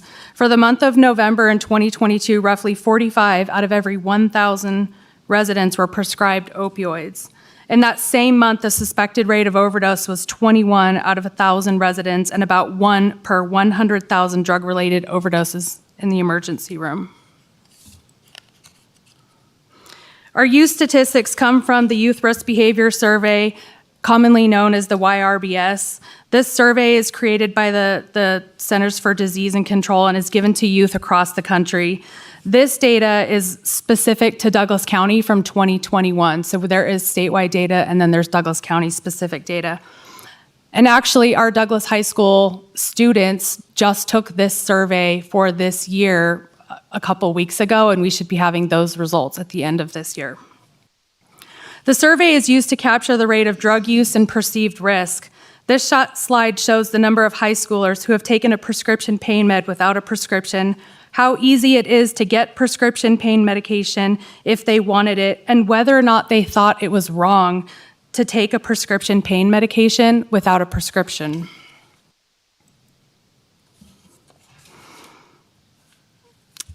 As part of the needs assessment, we did a community-based participatory research project. And we worked, community-based participatory research is a requirement of SB 390 and the needs assessment. It's where our work with impact evaluation and assessment was the most important. Through this process, we conducted 2 focus groups with a total of 9 participants and 5 key informant interviews. All participants were asked the same 3 questions to address prevention, intervention, and treatment. The goal was to identify assets and gaps in services. So they were all asked if our county had blank, fewer people would try opioids. If our county had blank, more people would stop using before they became addicted, or fewer people would be at high risk would use. And if our county had blank, more people would successfully enter long-term recovery from addiction. This is a sample representative of our participants. The blue represents those who were engaged in the process, and the green shows the groups that were missing. Through the focus groups and discussions, we were able to identify our assets. There is a lot of great work being done in Douglas County, and I really want to have these organizations and these services recognize they're doing a lot of really great things.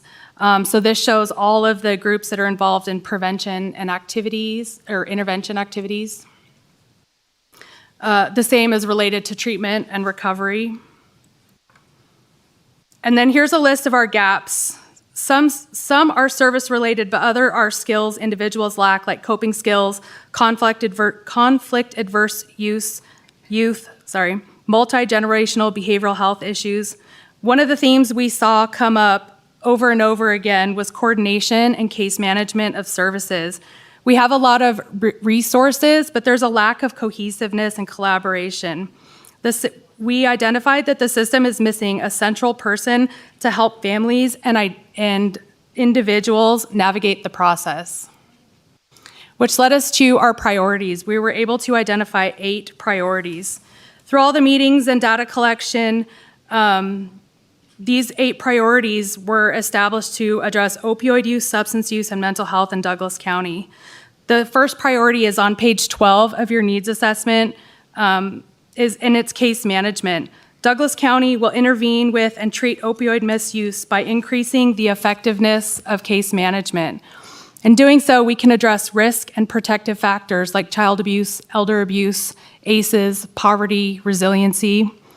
And how we do this is by hiring a licensed social worker who can provide access to supports, coordinate with schools and other providers, coordinate with JPO, juvenile probation offices, Child Protective Services, our mobile outreach safety teams, complete assessments, specifically the SBIRT, which is the screening, brief intervention, and referral to treatment assessment.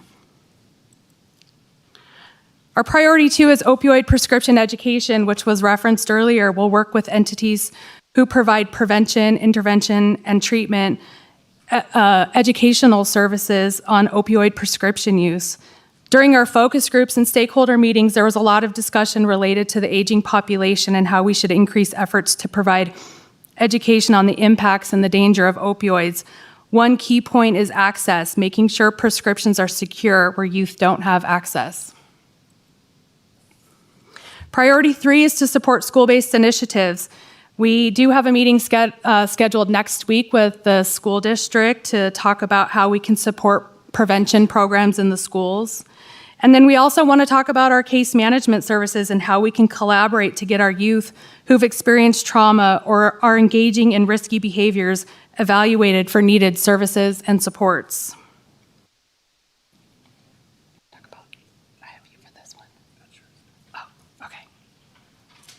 Yeah. Sorry. Priority number, again, Mark Jackson, District Attorney for the record. Priority 4 is exploring opportunities for intervention in the criminal justice system. What I wanted to highlight here is one of the issues that the sheriff and I had under the statewide needs assessment is it wasn't even discretionary when I first read it, and we sat down and talked about it, and it was trying to push statewide policies at a local level by forcing the sheriff to do certain things regarding any enforcement efforts dealing with opioids.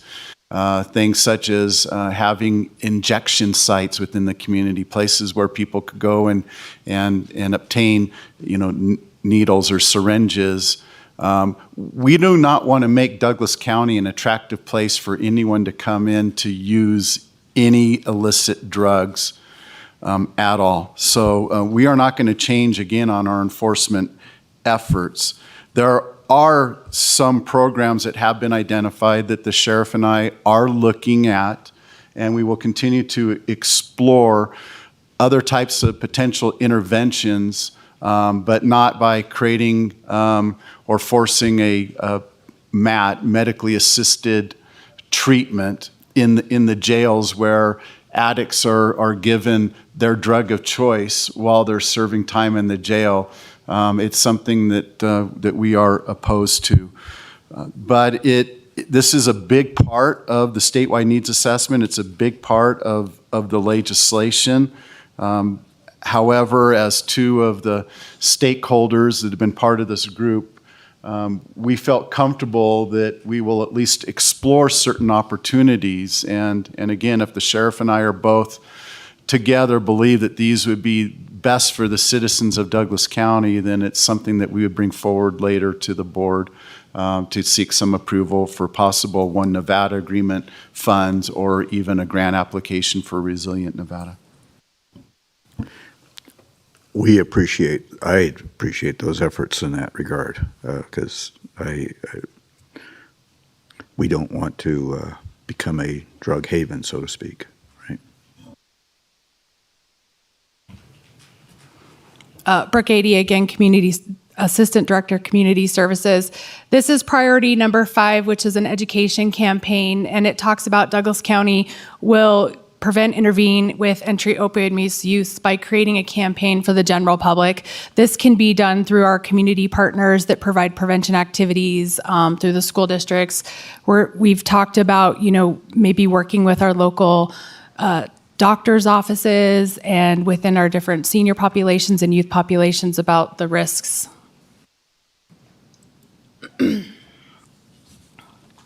Priority 6 talks about detox and treatment services. We would collaborate with a treatment facility to reduce barriers for treatment, especially for individuals coming out of the jail.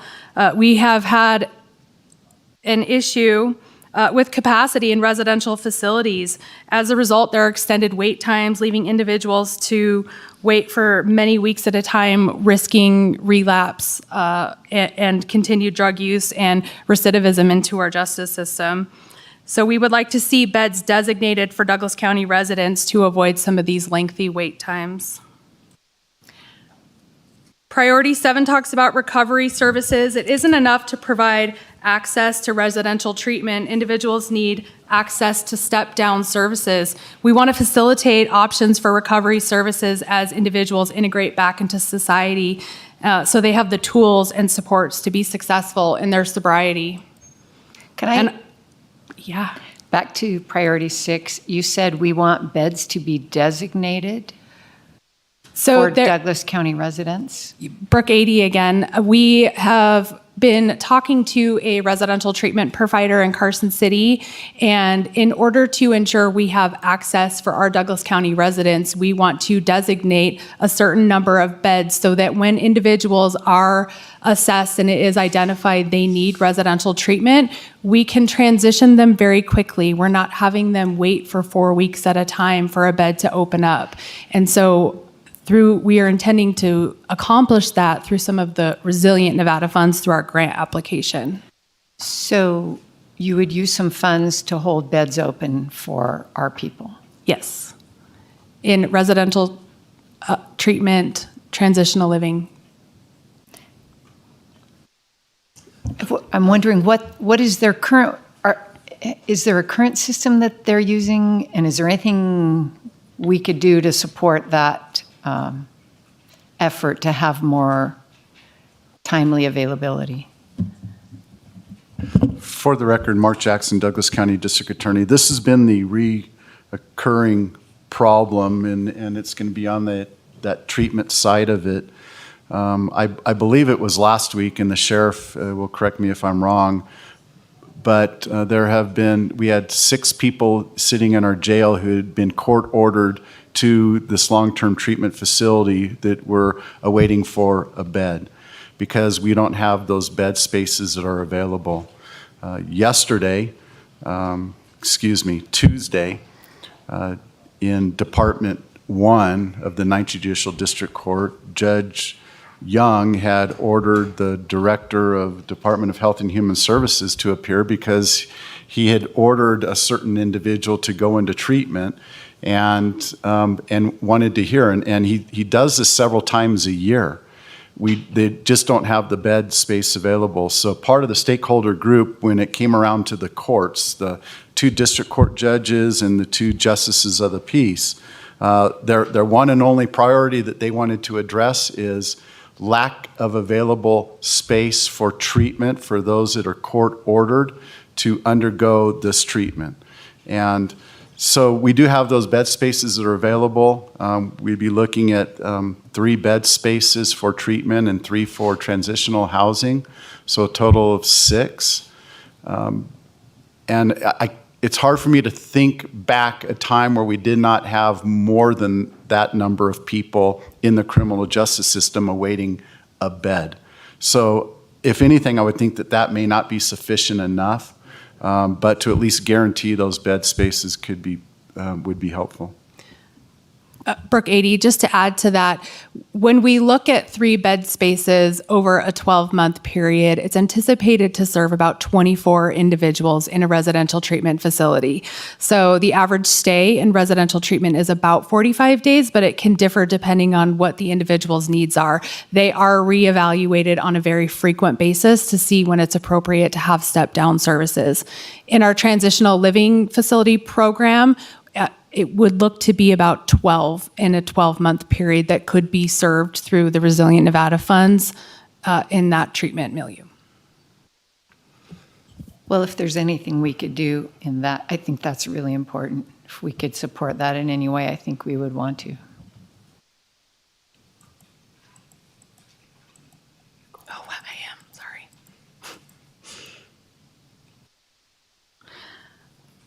Our final priority is number 8, and that is workforce development.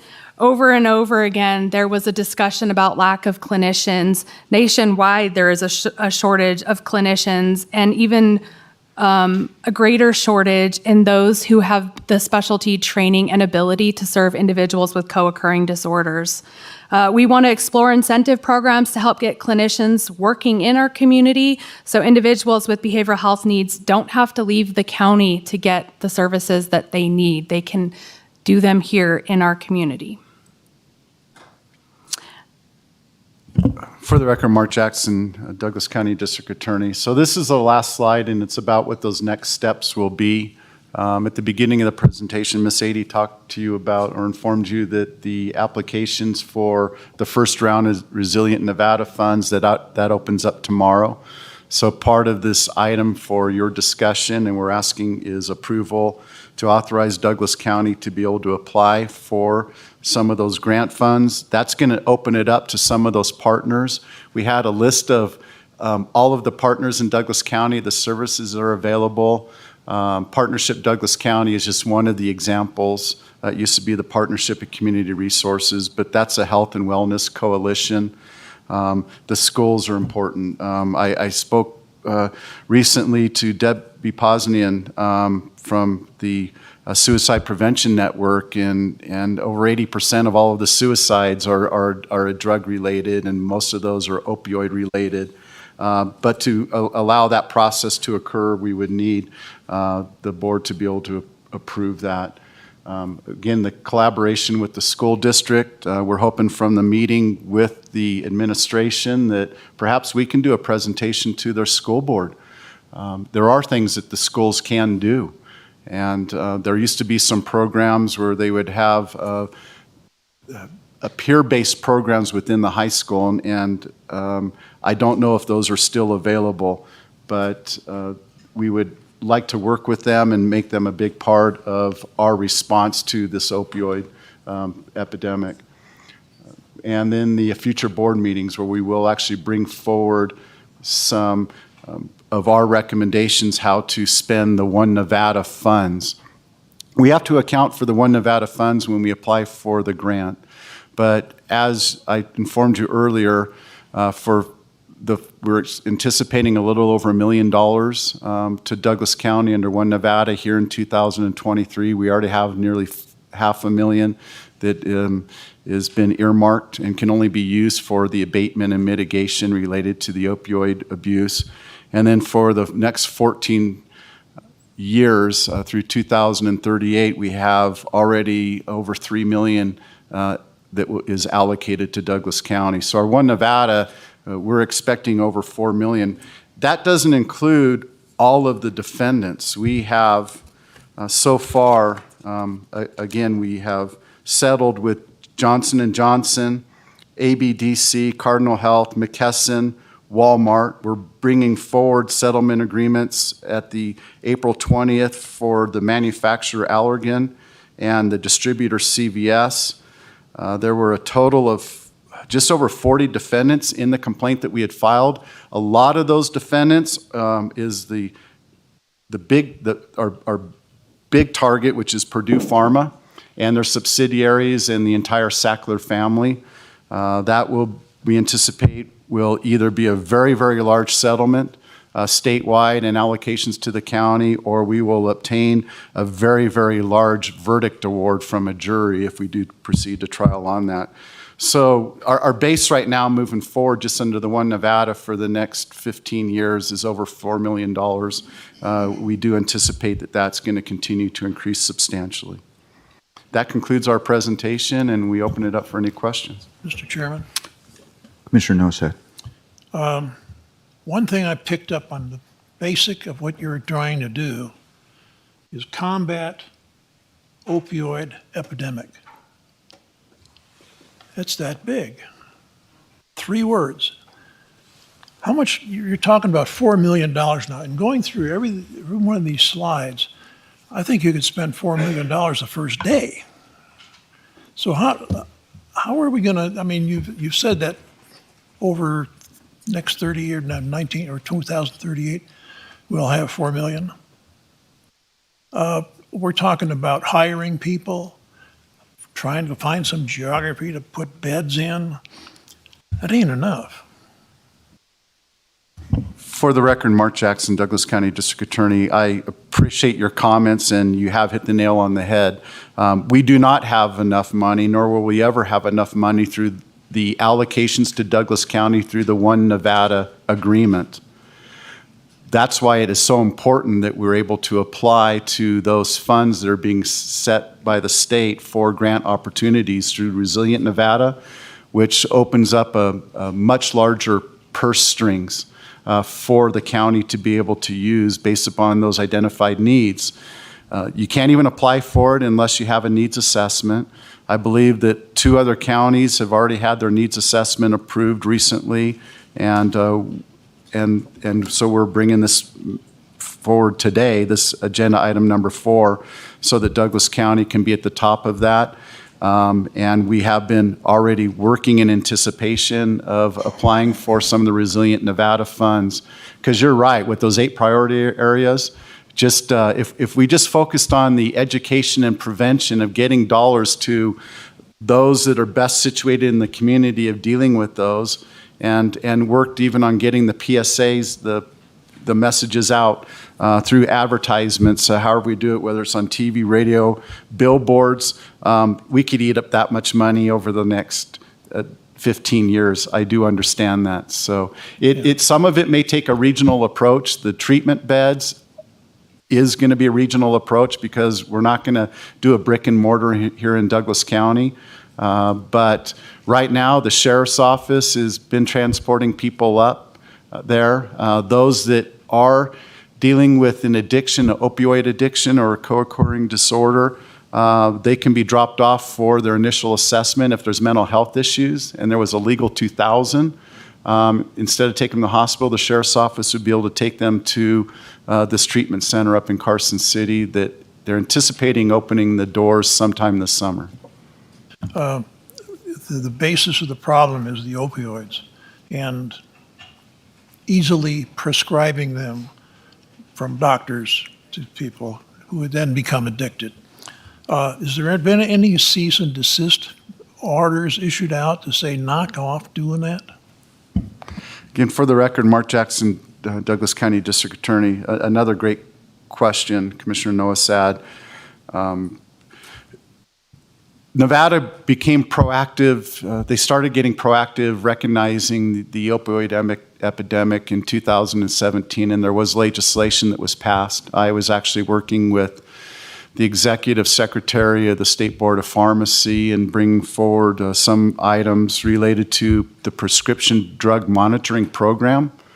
Going back 10, 12 years ago, it was voluntary only, so all of, whether you're going and getting your prescription drugs filled at a Smith's, a Raley's, a Walgreens, Rite Aid, Walmart, may have hit them all here in Douglas County, that it was voluntary, and some of those drugstores were not participating at all, and there was no centralized database that they could go in and look to see that one of the issues that the sheriff was dealing with and his predecessor was doctor shopping. An individual going and paying $100 and seeing maybe 10 doctors in the course of the week and all of them prescribing the opioids. So now there's a requirement about looking at that. So that has decreased those numbers. We have come some way in the last 5 years, but we do have a long way to go. So we still have an influx over time of new people who are going to be addicted. Mark Jackson, District Attorney, correct. Thank you, sir. Thank you. I think it's very important, Mr. Jackson, Ms. Adie, great presentation. I think it's very important that the public understand that while we have this influx of funds and $1 million sounds like a lot of money, $2 million, $3 million sounds like a lot of money. However, it's not going to go very far, but it's also very restrictive in regards to this board's ability to allocate those funds to other agencies or other entities. Is that a correct statement?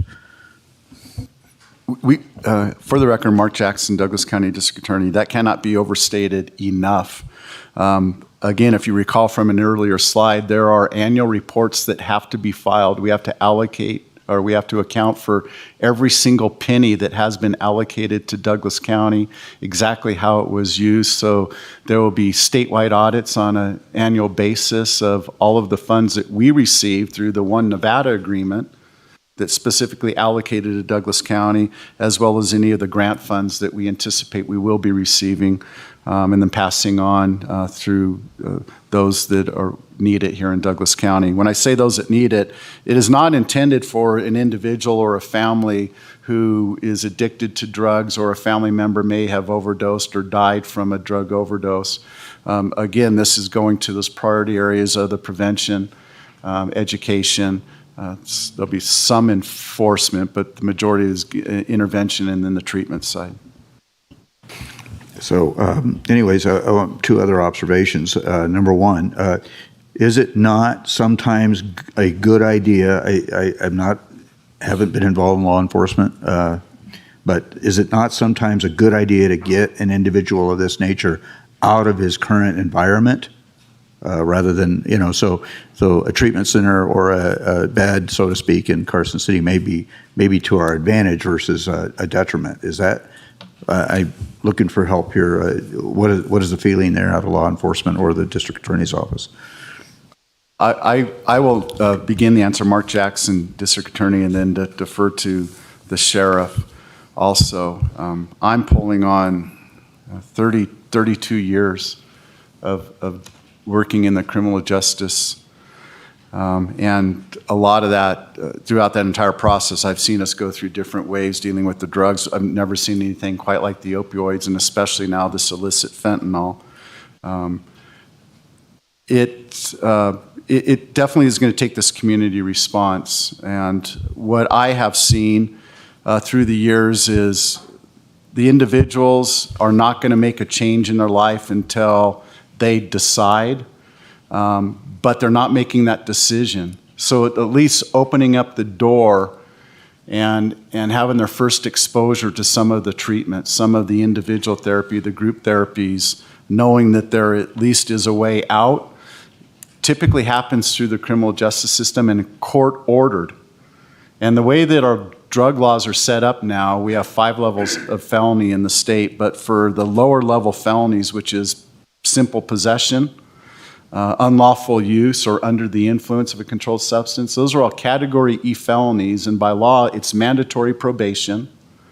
And what we're recommending on all of those, because it's only mandatory probation, is the ability for the offender, the addict, to get that type of treatment. But again, we haven't had the beds, so it's been very difficult.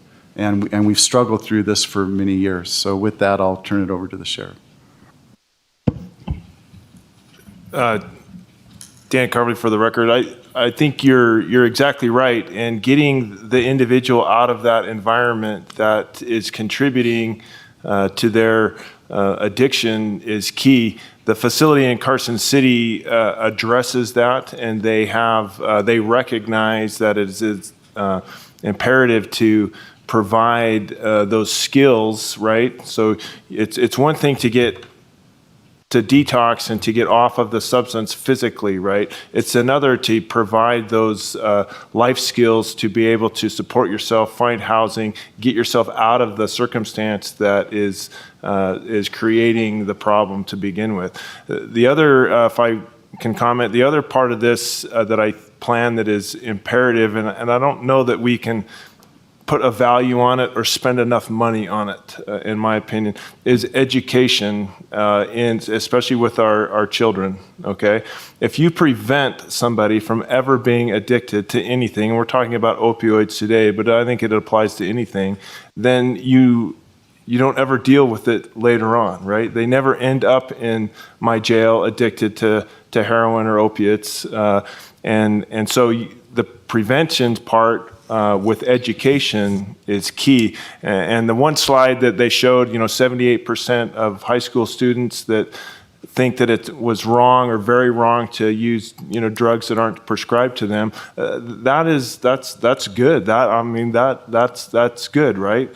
I think that our children understand to a large degree the dangers of doing that, and so anything that we can do to educate them, I don't know that we can ever spend enough money on that. And I think this is a start. But like Commissioner Noasad said, we're going to be dealing with this forever. But we have since the dawn of time. I mean, if you read history, and we've been dealing with drugs forever, and we're going to continue. But I don't think that minimizes what we should do, right, as a community, as a society, to help those that are having that struggle. And we can't enforce ourselves out of it. Although my office we will not slow down one iota on enforcement, because you can't, but you have to approach it from all different angles, and we'll continue to do that. I noticed that slide also, Mr. Coverly, is the 78%. And a lot of that, I think, is the family element in educating our children personally in the family element about the dangers of that process. But that on that slide, just above it, said that 28% of our high school students also said that drugs were easy to get. Okay, so obviously they know that it's on campus somewhere. And that's a disturbing number as well. I suppose I would have rather seen 78% say that I know where it is, but I don't use it. Okay, so it's the 22% that are missing there that I'm a little concerned with. It's just a real quick short story. When I broke my leg, I was prescribed after surgery oxycodone. I don't like that drug. Even the thought of it just knocks me out. I have a very high pain threshold, so that's good. But anyways, and I used one actually after surgery. I used only one of that prescription. So I unfortunately I still have some that I'm not going to use. So it's probably going to have to go down the toilet or whatever else a method. So that's and that's why I bring that up. That's why I bring that up, because we haven't talked about that of that. But anyways, and then I told the doctor I felt like it was too strong. Could you prescribe maybe something that was lighter? Okay, and so they prescribed Vicodin. And so I got a call from the pharmacy to go, and they said, we're not going to fill either one of these. And I go, why not? And he says, because we cannot refill both of these, and you have a refill on the oxycodone. And which one do you want, basically? Okay. And I said, well, I don't want the oxycodone. I'll try the Vicodin. As it turns out, I have some of left over of both. I'll admit that. What am I supposed to do with that? And that's a problem. That can be a problem for our community, can it not be? Because that's where the children are possibly getting the excess drugs. Is that the parents have them prescribed for some reason, but are not using them, so they don't necessarily understand that there's one or two missing, right? So, can you address that? I can. For the record, Mark Jackson, Douglas County District Attorney. We would ask you, as well as all citizens in Douglas County, to never flush any prescription drug, to not just put them into the landfill.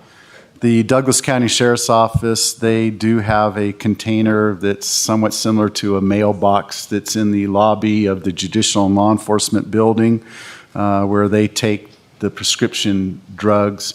They're allowed to be dropped off in there, and they are disposed of in a proper manner. In addition, I believe that the Partnership Douglas County, working with the other statewide coalitions and JOIN, also have an annual prescription drug roundup that occurs, and that is typically advertised. And part of this is part of that, getting that message out to the community would be beefing that up and making sure that more people were aware that they would have the ability to dispose of those drugs in the proper manner.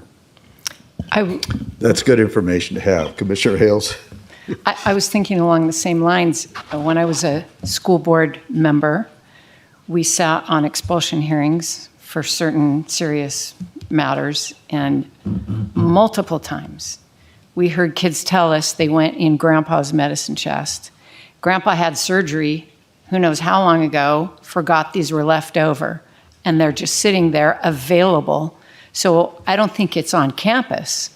I think it's at home where kids get most of this. And interestingly, I just had a prescription for something that I didn't, it's sitting in my medicine chest. And when I went to my doctor and got all kinds of information about this procedure, I get all this paperwork. And forgive me if this is too in the weeds, but could we have our doctors just include a sheet with all that other information? If you have leftover pain meds, here's what you do.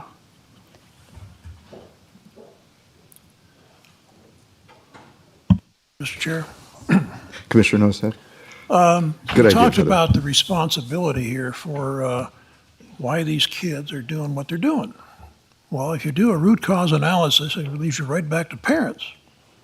Now, those that don't do that right, they need to have a root cause analysis done on their system. Now, in reference to getting rid of drugs, I take simvastatin and a couple other things and 81 milligrams of aspirin. But my drug of choice is Aleve. If I got a gunshot wound, that's what I'm going to take. We don't want any gunshot wounds. Okay, any other comments or questions from the commissioners, observations? If not, then this is an action item, so we'll go to public comment. At this time, we'll entertain public comment on item number 4.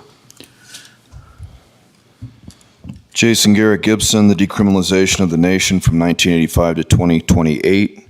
We were the ones responsible for the Farm Bill Act that you're all so fond of. That ended Nixon's drug war, and that put the brakes on your drug war schemes, Mr. Jackson.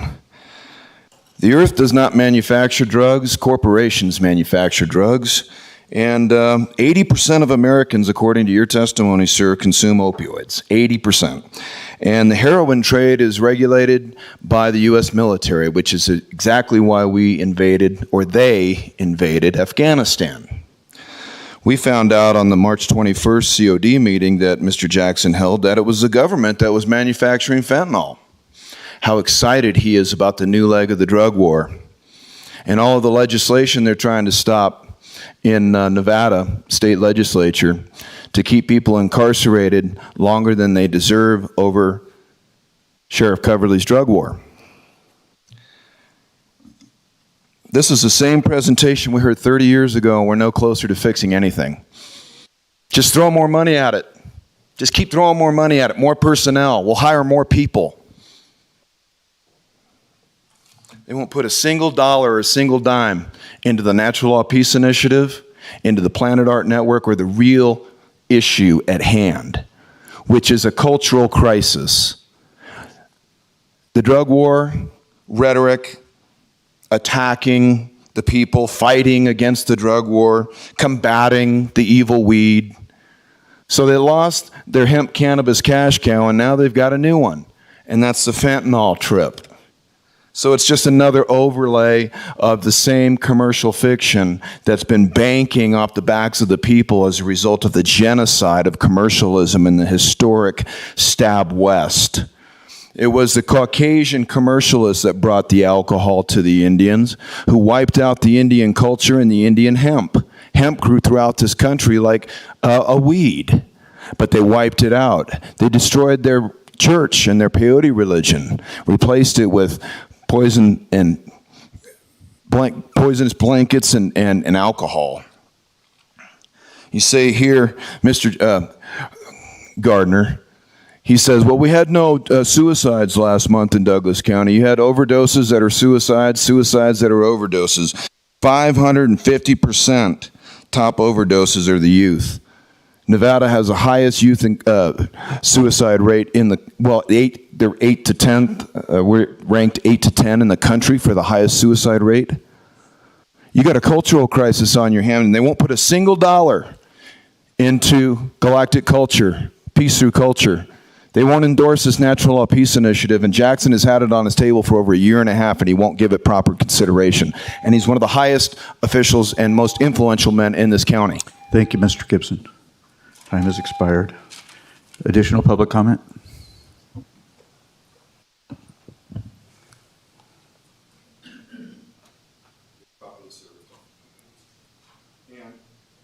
Mr. Gibson, would you please sit down? Thank you. We have other public comment. Maureen Casey, for the record, speaking as an individual. I cannot stress enough the mental health component of this. I have 3 children. All 3 of them have substance abuse problems, and they all have their own anxiety issues and mental health issues. I am a family-to-family teacher for NAMI, the National Alliance on Mental Illness, and I believe that addiction, as has been stated, will always be with us.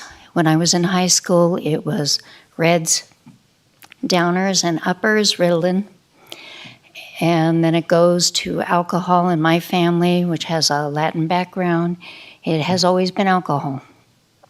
And having lost family members to suicide and alcohol poisoning, we need to really stress that treatment is the strongest component. We can educate our kids as much as we want, but they will find a way. Kids are kids. And if we don't have the proper treatment, which Nevada is known for being woefully inadequate for mental health treatment, there will be no solution. And I really, really want to stress that is where if there's going to be any type of solution, we have to have follow-up. And thank you for being, Mr. Jackson, for being so supportive of having that knowledge that there has to be that component, the long-term treatment for mental illness, because education is not going to do it. Talking to our kids is not going to do it. I remember my daughter saying, "Mom, you said, well, so-and-so turned themselves around. That just gave me permission that I can do this, and I'm going to turn myself around." And it took her years to get over an opioid addiction. So thank you again, Mr. Jackson, for having the foresight, and thank you, commissioners, for my few minutes. Thank you, Ms. Casey. I believe that was probably very difficult to testify to, so we appreciate your comments. Any additional public comment here on item number 4? If not, then we'll come back to the board for any other observations, questions, or a motion. Since seeing none, I'll entertain a motion to approve the Douglas County's opioid settlement needs assessment and authorize Douglas County to apply for Resilient Nevada grant funds. So moved. Motion by Commissioner Hales, seconded by Commissioner Noasad, to approve the Douglas County's opioid settlement needs and assessment and authorize Douglas County to apply for Resilient Nevada grant funds. Any further discussion? Sensing none, all those in favor signify by saying aye. Aye. Motion passes 5-0. Thank you very much. We need to take a break now. The question is, I know we need a break for, but do we need to take a lunch? What's the feeling, looking at the rest of the agenda? You feel like we need to take a lunch? I'm thinking probably. And number 5 is going to have a lot of public comment. It's on a presentation only. Okay. Two of them are second readings, they're going to go fast. One of them is case resignation. I think we can move through this fairly quickly. You know, my point is, I don't see us taking a 1 hour break to come back for another hour only of information, right? So I would rather just power through it if that's the, we have. 15 minutes. I know we need 15 minutes, or at least, it's 12:09 now. Can we come back at 12:20? 10 minutes, 11 minutes? Okay, we'll do that. Come back at 12:20. Thank you.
Okay, well, I guess we can go, but I think it takes more than two of us.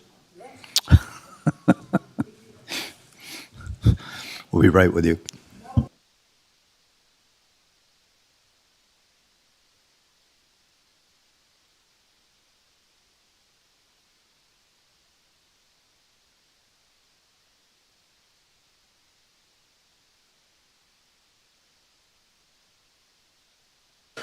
Okay, so we're going to try to power through the rest of this agenda without taking a lunch break today. So we're minus our county manager and a commissioner and our district attorney, deputy district attorney.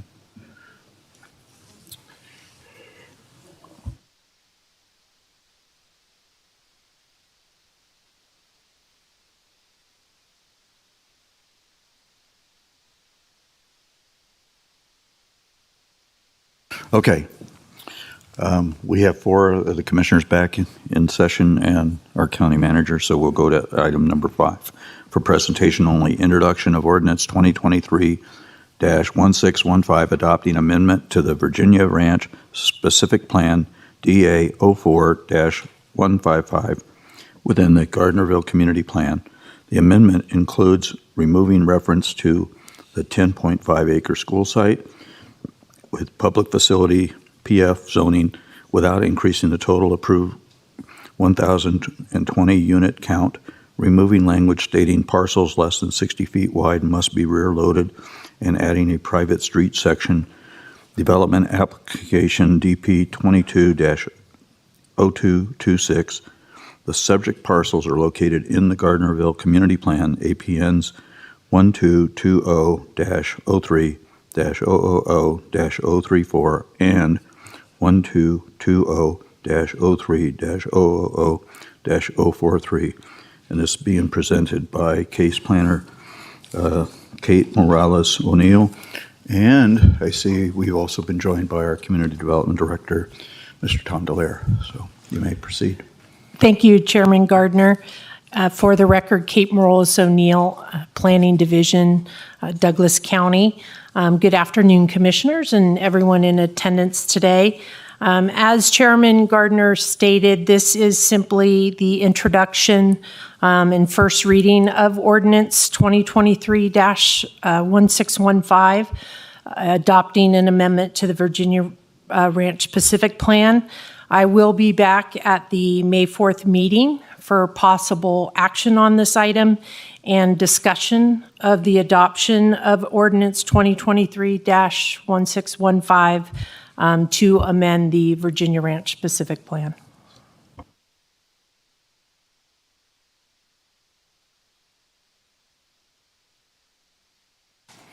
That's the presentation? That's it. Again, I will do the presentation. Very good. Commissioners, in any May. questions, comments, or observations? No, sir. Sensing none, then I guess we're done with the presentation. It doesn't require any public comment, and we can move on to the next item. Is that, everybody's good with that? Yeah. I mean, are we going to, or we'll talk about it next time. Okay, very good. Yes, We'll I will move- do the okay, very presentation, good. PowerPoint, all of that on May 4th. Okay. Thank you. Thank you. We appreciate it. So with that, we'll move on to item number 6 for possible action. Discussion to adopt Resolution 2023-R-013, accepting offers of dedication and maintenance responsibilities for public rights-of-way consisting of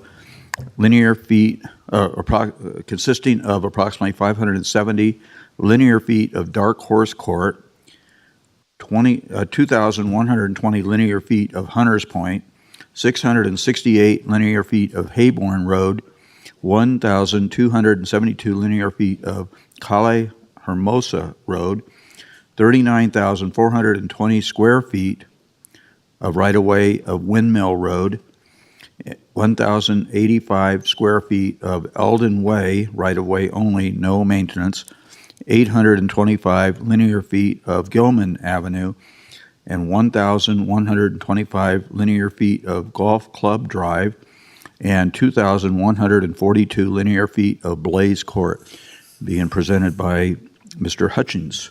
their planning department. Is that, are you with the planning? I'm not sure where exactly you No, reside. much cooler. We're in engineering. Where is this? I'm sorry, engineering. Engineering. Okay. Yep. Okay, engineering department and community development department, is that right? Yeah. Okay, very good. Wasn't exactly sure where you resided, so. So good morning. Thank you, Mr. Chairman. This is Jeremy Hutchings, your county engineer. Agenda item 6 is resolution, I got the wrong one. Yeah, this is a resolution. I got 3 items. I'm getting confused between ordinance and resolutions already. But it's a resolution 2023R013 for public road acceptance. Should be page 564 in your packet. Let's see if this. So basically what the agenda item is today, periodically, as a county engineer, one of my obligations is to come and present roads that you might want to accept for maintenance and also right-of-way. It could happen for a lot of different reasons. One of the primary reasons is land division. So a new subdivision comes in and the developer subdivides the land and there's right-of-way. I'm a little bit behind. I'm supposed to come a couple times a year, and this is really my first one since taking over the position of county engineer, so that's just my bad. But here I am. So we're looking at about 9 roads. I'll show you exhibits of each of them. It's almost 4 miles, a little under 4 miles in total. And they're spread, there's a lot of them in Fish Springs this time for whatever reason, but they're spread around the county. So the first one at Dark Horse Court, if you're not familiar with Dark Horse Court, here's 395. It's south of town, kind of down by the fish hatchery. As you go down to town, you go up the hill, bang left on Rock Bottom Road, and Dark Horse Court is right here. It's a small subdivision that's been out there for a while and just has never been accepted by the board, so it's on this agenda item. So that one's actually just south of Ruinsroth, right? I mean, that Correct. community. Yeah. Hunters Point is out in the Fish Springs area, just off of Fish Springs Road. I think they're 5-acre parcels, if I'm not mistaken. It's kind of a fairly new subdivision, and it's just, again, a couple of mid-turnaround points and then the cul-de-sac on the end. This is paved as well, and I forgot to mention that Dark Horse Court's a local road and paved. So if you don't mind, Mr. Hutchings, as we go through this, if the commissioners have individual questions on each of these items, I would like invite them to ask questions about those individual items. Commissioner Tarkanian? Yeah, so these are what you call non-maintained roads? I'm sorry? Is this what you refer to as non-maintained roads? Currently not maintained by the county, correct. They're not maintained. They're unmaintained by the county. And how long ago were they built? And why is it coming before us just now? So Dark Horse Court was built approximately 2006. There's multiple reasons they may or may not come before you at the time. I'm not exactly sure the entire history on Dark Horse Court and why it's taken so long to come before the county. Sometimes it's a simple oversight. Okay, I don't mean to cut you off. I want to save some time. It doesn't, so it's 2006. We're looking at 17 years later. Yep. And this is now coming before us. So this happens all the time. Correct. And then I guess my question is, how do you determine when you're going to bring first of all, when you don't, my understanding is when this project is completed, they ask the county to take over maintenance, and then we don't make a decision on it. We sit on it for quite a while here, 17 years. Is that accurate? Correct. So the next question is, how do you determine when you're going to determine which roads need to be maintained? There's not a specific trigger. I would say it's leading into another question, Commissioner Tarkanian, about how the process potentially could come about and be maintained. I think certainly Douglas County is a little bit unique in my experience as on the design side of the field or development side, where most jurisdictions would accept it when that final map records. Because if you think about it, if it's a public road, there are developers required to design, construct, have it inspected, all to a public standard, and then once that map records, it's natural that the acceptance would happen at that time. Douglas County, it's a little, I was just talking with Cynthia Gregory, one of our DAs, about it. There's a lot of history to this, and this in my hope, I'd like to come back later with another item to try to streamline this process a bit to make that the case. There's pros and cons to it. I see John Erbs come up to the podium here because he has a lot more experience with funding mechanisms through the state gas tax and how much we get paid. I'm not really into whether we're going to say we can pay for a road or not. I'm just trying to figure out how you determine them. Did you have something you wanted to add on? First of all, Deputy District Attorney Doug Ritchie wanted to add something here before we go to this, if you don't mind. Yeah, if that's all right. Thank you so much, Chairman. Doug Ritchie with the Douglas County District Attorney's Office. There's kind of a misnomer when you say county non-maintained road. What we're talking about is roads. There are roads the county has accepted, but we have designated as non-maintained roads under NRS. These are roads the county has never accepted, so we never had a duty to maintain. We don't have one now. We didn't have one in the past. There are a class of roads where the county has accepted, but designated them pursuant to Nevada law as non-maintained roads. Okay, so that there's takes a care of all my distinction. questions, because my question is dealing with roads that have been told are non-maintained.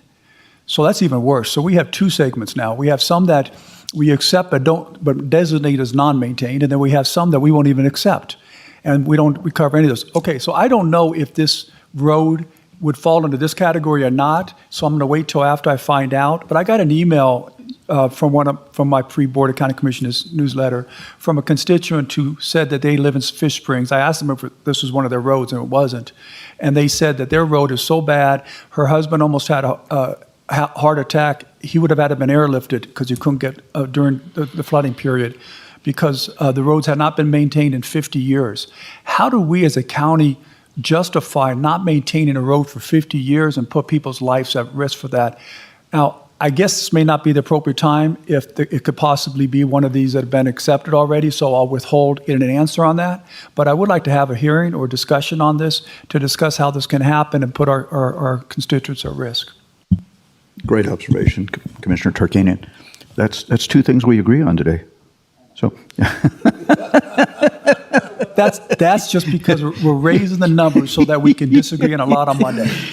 So I guess, and going actually a feed off of Commissioner Tarkanian's question is, these are roads that were all done by developers based on the need to get to maintain or get into homes that they created. Is that a correct assessment? For this item, yes. Yes. Correct. And based on that, okay, are these developers the ones that are coming to us, asking us to accept those roads for future maintenance, or is that something we pulled out of our files and said, we recognize these roads and we've never taken them on as a county responsibility in that process? The second one is item. correct. Okay. Okay. You're saying that I was told in our 2-on-1 that these are not, the developers don't have the responsibility for these roads after they're completed. It's now the homeowners' responsibilities, and if we don't accept them and maintain them, it's the responsibility of the homeowners to do so. The same homeowners that are paying taxes for their property taxes and for road maintenance already. It's in road purgatory, as I'd like to call it. You're right. It's in a strange spot, isn't it? And so, through no fault of your own, or our roads division for that matter, these have been roads that were built a number of years ago, and all you're trying to do, as our county engineer, is finally recognize these roads and bring them into the county as a responsibility of future maintenance of those roads. Is that a correct statement? Correct. Okay. So, and I'm glad Mr. Erb joined us, because as we go through this, I have a number of questions about a number of these roads, because they have been built. In most cases, they're quite old, actually, are they not? I mean, I don't know of a road here that has been built in the last couple of years. These are at least 5 years out and maybe more in a lot of cases. Some cases, it's a mixed bag. It's a mixed bag. Some are not that old. But I can, Okay, for instance, Dark Horse Court, let's go back to Dark Horse Court if you don't mind. Okay, so when were those homes built and when was this road completed? And what is the condition of that road now that we're going to have to take over maintenance for? That's, I want to make sure that these roads are up to county standards and we're not taking on a maintenance responsibility tomorrow that we didn't otherwise have before now. But I understand your concern, Mr. Tarkanian, is that the homeowners have been paying taxes on that, and so they should be maintained. Well, just so you're clear, because this is what I was advised in our meeting with the county manager and district attorney, is that the developers don't have a responsibility. Once the property's sold, the property's sold. So when the county doesn't accept these and then maintain them, or if they accept them and don't maintain them, they leave it to the homeowner to do so. So if these roads aren't up to par, it's because the county hasn't maintained them for 17 years. My math has bothered me. It's not their fault, the homeowners, I don't believe. No disagreement there. Yeah, I agree with you. Commissioner Rice, it looks like you were ready for your button. I was. I'm going to push your button. No, it's my understanding that when these roads were built, that they were built to county standards. Is that correct? right, to the best of my knowledge, that's correct. So after the project is approved, it's been completed, the contractor builds the road to our specifications, the contractor no longer has any obligation. And so if the county does not take these roads over and agree to maintain them, then the individual property owners, as has already been said, who have been paying taxes for roads, they're on the hook. And that's the pothole in front of their house is their responsibility if we do not do this. Is that correct? I don't know if you can talk about potholes. For the record, John Erb, Douglas County Public Works. So a lot of these roads, yes, they're old, and almost every one of them, outside of the new one and that was recently constructed in Fish Springs, will need some sort of general maintenance on them. This just is what it's going to do is add to our backlog. If you're not aware, the county has about a $50 million backlog in road maintenance on public roads. We're getting caught up on our regional roads, which is a collector road, and that's what everybody in the county pays a tax towards, is the regional road maintenance. In 2013, the BOCC directed to organize a road funding task force. And that's where we came up with what is our backlog, what's needed to fix that backlog in the next 20 years. And it was determined that at that time we were about $4 million a year short in funding for roads. So there was reluctancy by the board to accept roads after that. There was, in 2015, we did increase the gas tax to the maximum allowable of 9 cents. We were at 4 cents for quite a long time before that. To put it in perspective, we're about 50 million in a backlog right now. Carson City just published in the Nevada Appeal that they're about 25 million in backlog. And they recently approved the diesel tax, where our diesel tax was voted down. They also, they're looking at a new ballot question to increase their sales tax specifically just for road maintenance and for their local roads of 0.25%. And they're also looking at the B&T tax, which is going to sunset this year, converting that over to roads. So it's not just our problem, it's a national problem.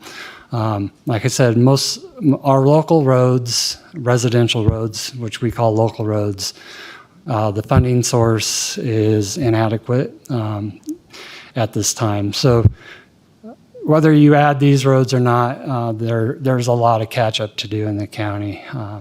And there's a lot of funding that needs to be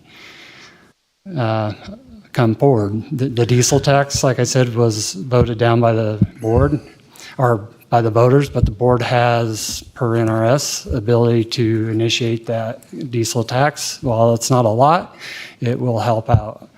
The indexing in 2018, I think or 17, it went to the public vote, is indexing of the gas tax. That was shot down by about 60%. Voters. Reno has it, Clark County has it, and their gas tax is up to, I think, almost 50 cents a gallon, and they're making a lot of headway on their local roads and their regional roads. So there's a bigger picture involved in this than just accepting roads for maintenance.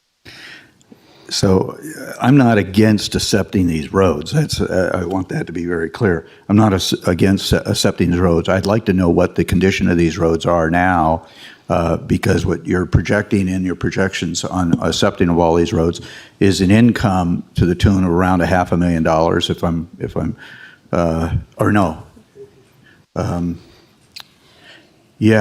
I mean, an expense that far exceeds the income that we would have. I think the estimate was over a 20-year period income of around $500,000, but expenses nearly $1.5 million.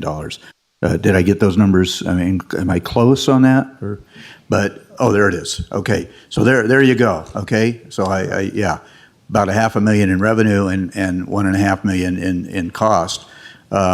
Adding to, as you're indicating, our backload of trying to keep our other county roads maintained, not including the ones that we have that are unmaintained county roads. So are we taking on an immediate need for repair of these roads, and are we going to have expectations out of the residents in these areas for immediate repair of their roads? And thirdly, did we inspect these roads, and maybe they're not eligible, but during our recent storm issues, were these roads damaged as part of our infrastructure that could qualify for use of FEMA funds or things of that nature? Did you take a look at any of that? Yeah. John Herb, for the record.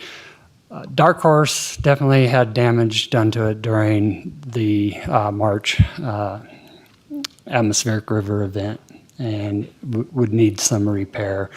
The other ones, not so much. They've just got general maintenance needs as signing, striping,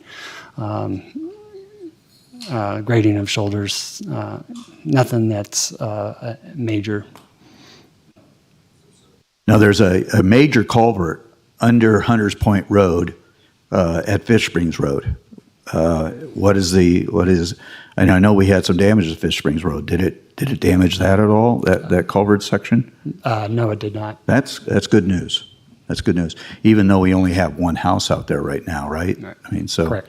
So we're accepting something here that only has one resident in that development right now. So, Commissioner Tarkanian, you had other comments? I mean, I go back to, the first question I asked is, how do you pick and choose which ones you're going to accept and not? And if you say, well, it's because when these may be traveled a little bit more, then you're going to leave the people out that have bought homes that you guys have approved, that we have approved, building permits. The people built the homes. We did final approval. We're going to leave these people out there without able to get back and forth from these things. Now, I've talked a lot before about the road at Holbrook Junction, which you guys didn't want to do, and that was horrendous to me. But I just want to read for a second. This is the email I got, and this is what concerns me so much is when you start talking about the financial thing. First of all, we had $1 million in ARPA funds I voted for, the deciding vote, to put over towards Mola Parkway. Well, if you told me that these roads needed to be repaired and hadn't been repaired and these things were happening, I would have put the money into this way before that. The health and safety of our residents are the most important thing, and every one of our residents. Just because one person lives more remotely than another isn't right. So this person told me about their roads out in Fish Springs where there was a big flood and there was a washout. He said there were 5 homes on the bad side of the Mormon Road washout now. One is empty because an elderly gentleman, Doug Gould, passed away in December. However, if he had passed away and they had the washout, his home health care nurse would not have been able to get to him on a daily basis. How do we treat residents like that? John Earp, for the record. I believe in that case, those roads, so there's a criteria that Jeremy looks at as far as why we bring like these roads to the board. They've never been brought to the board before, is one. They were built to a county standard and the right-of-way was dedicated. As far as other roads in the county, there's all sorts of scenarios of why they weren't accepted. It could have been a variance was requested by the developer and he didn't want to spend the money to build it to county standards, and the Board of County Commissioners approved the variance on condition that the road would not be maintained by the county. There has been that instance quite often in our research that we found. So it was past board's decisions that have created this problem that we are facing today. I'd like to ask you, because you just opened up a great can of worms, and I would like to get an answer to it then. This road right here, I want you to tell me, and I'll get you the information, the email, was this not built to county standards? And did I'll give you time to do it. You don't have to answer today. But I want an answer if you're blaming this on the fact that some previous board that we can't address now said you don't have to build a road to county standards, so they don't have to be maintained. So I guess my question would be then, did you tell the developer that he couldn't advertise to his purchasers that these roads aren't going to be maintained, and they knew this when they bought it? Or did the county allow these purchasers to buy it without knowing anything, and now they're stuck without these roads being maintained? The only way this road got fixed during the washout was because one of the deputy sheriffs lived in the neighborhood, and he saw how bad it was, and he got the sheriff's department to get out there and fill it up. To me, this is horrendous.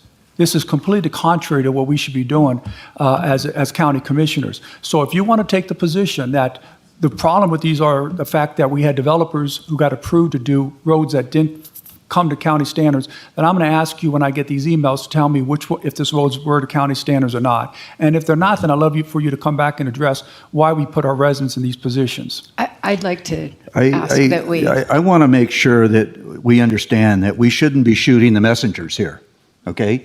These folks are not the ones responsible, okay? This was a previous Board of Commissioners. It was a previous board that approved these developments and these roads, okay? But Commissioner Gardner, that's not the case. So he's saying that some of them may have been not to the standards, but he hasn't said which ones. This is the staff that has decided not to accept these. Can I ask you? I guess it's not the staff that Commissioner Tarkanian, you're wrong. It's not the staff that has done this. They are trying to clean this mess up, as I see it. So Mr. Erb, when a road isn't accepted, when it was built in 2006, does it come before the county commission to ask if we should accept it, or does the county staff accept it? I believe, John Earp, for the record, I believe it comes to, from looking at past board decisions, the county engineer has brought a list of roads to be accepted and a list of roads not to be accepted. The county commission? Yes. Okay, so I've been on the board 2 years. I've never seen one. You're seeing it now? No, we're seeing approval now. We're not seeing the denial. That's the problem. It's 13 years where there's been... And that's the question to ask. Is there other roads that we are going to have come before us? Is this a total cleanup, or is there still more roads that we're going to need to take a look at accepting as to the county and will then become a county-maintained road? There's definitely more. Just a quick example, Bliss Road was on my list, but it needed to have an abandonment happen before we accepted Bliss Road on the northwest quadrant of the airport. There are other roads that, we try to maintain the list as best we can, but just a little inside look baseball. Sometimes we had a guy, our technician, Eric Brosma, who'll be going through mapping with GIS and realize, oh yeah, this one needs some cleanup as well.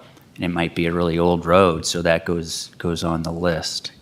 Does that answer your question, Chairman? It does. The other question, and I've had discussions with Mr. Erb about this, is even though it may be a county-maintained road, there are different levels of maintenance of those roads. Some are paved, some are asphalt, some have asphalt with curbs and drainage, and some are just road base.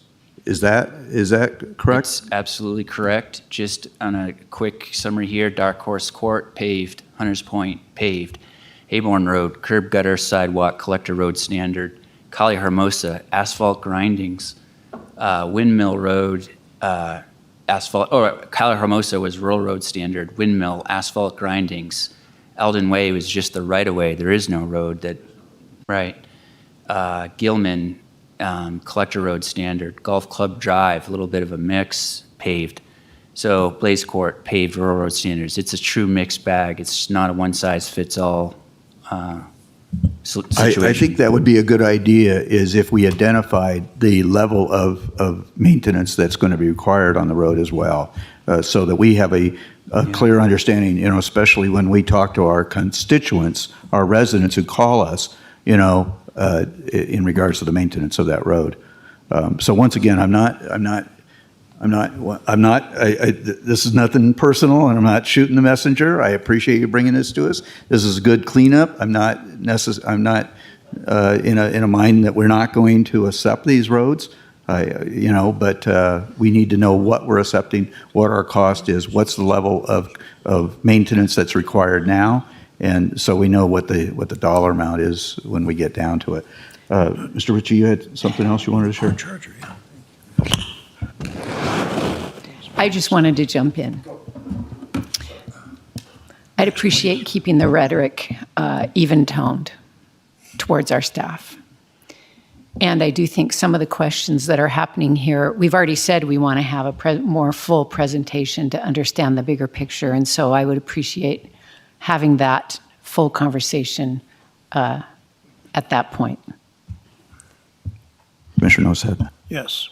We glossed over the very important part called a variance that the board allowed in.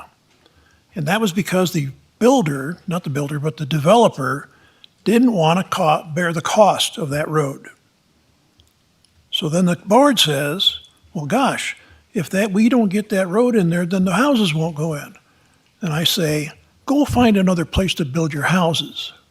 That's my attitude on that. That's what it's going to be for me in the future. Commissioner Turkey. First of all, no commissioner is going to tell me how to address my questions. Your comments, Ms. Commissioner Hells, is only going to get us in a further adversarial position. I have the right to ask tough questions. If I don't ask tough questions, I'm not doing my job. And my tough questions are, and I want to be clear now, you're saying that when the county is given the opportunity or the request to maintain these roads, and we decide to decline, what do you call it, to decline to accept them, this goes before the county commission, and they are the ones who make that decision, or does the county staff make that decision? Commissioners make that decision, Commissioner Tarkanian, Okay. not staff. We bring the item to you. Okay. You decide yes, no, maybe so. Okay, that's what was said before. I just wanted to be clear. Now, the second one is, when the county staff, county commission decides to accept a road, and then determine it's not maintained, is that the county commission decision, or is that the county staff decision?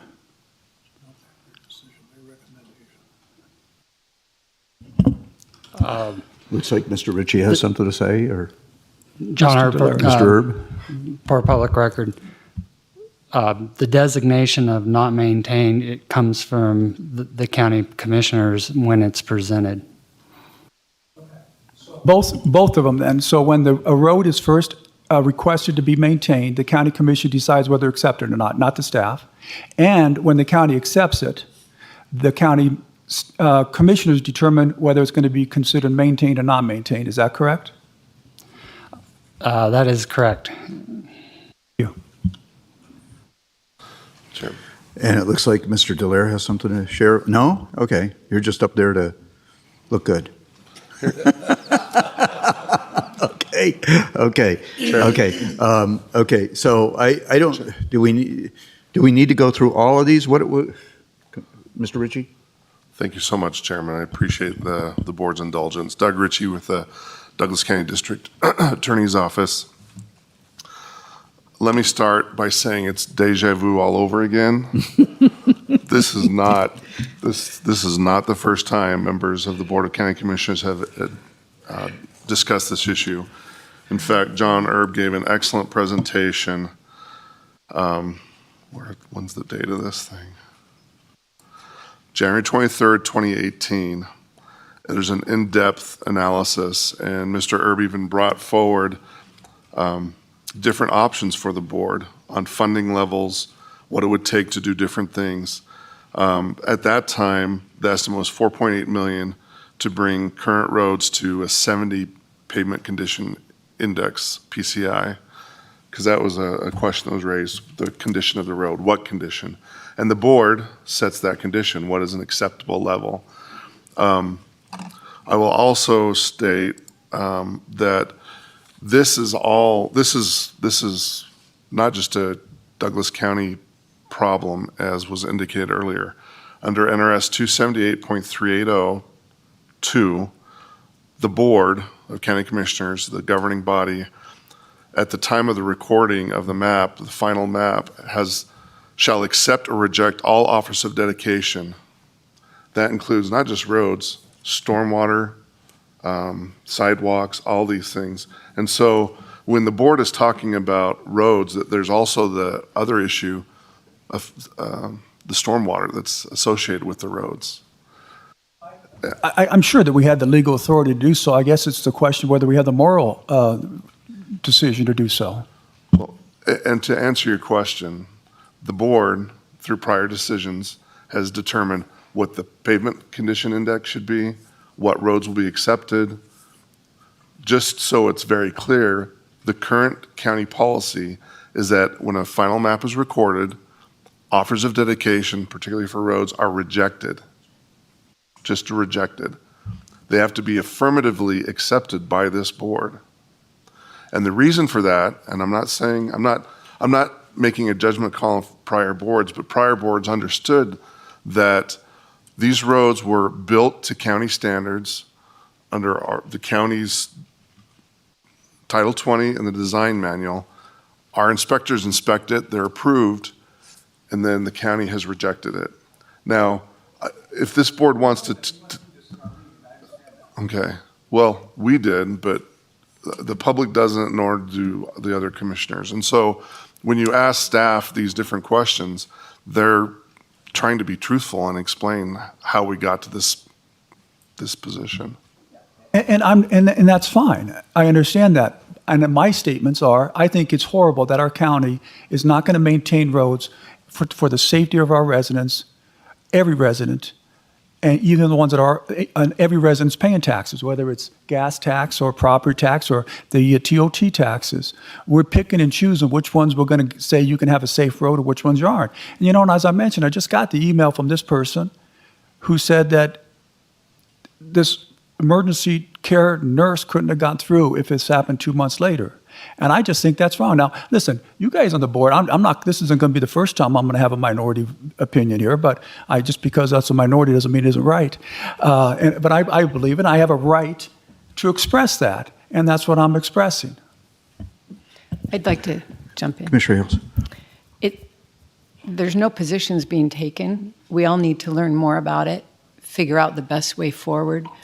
I think we all 100% agree with you that we don't want any road to be hazardous or unpassable or difficult. I think we all agree with you. We just need to learn more about it in the ordinary course of time and figure out the best way to proceed. I agree. And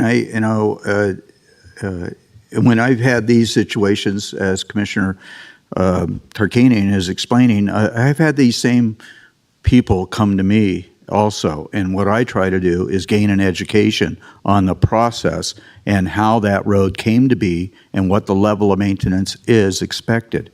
And that's how we accepted those roads. Or I should say previous commissioners accepted those roads, because we haven't had any road come to us for dedication and acceptance until now. as a board from 21 when I became a commissioner, and 3 of us did on that date. So this is the first time.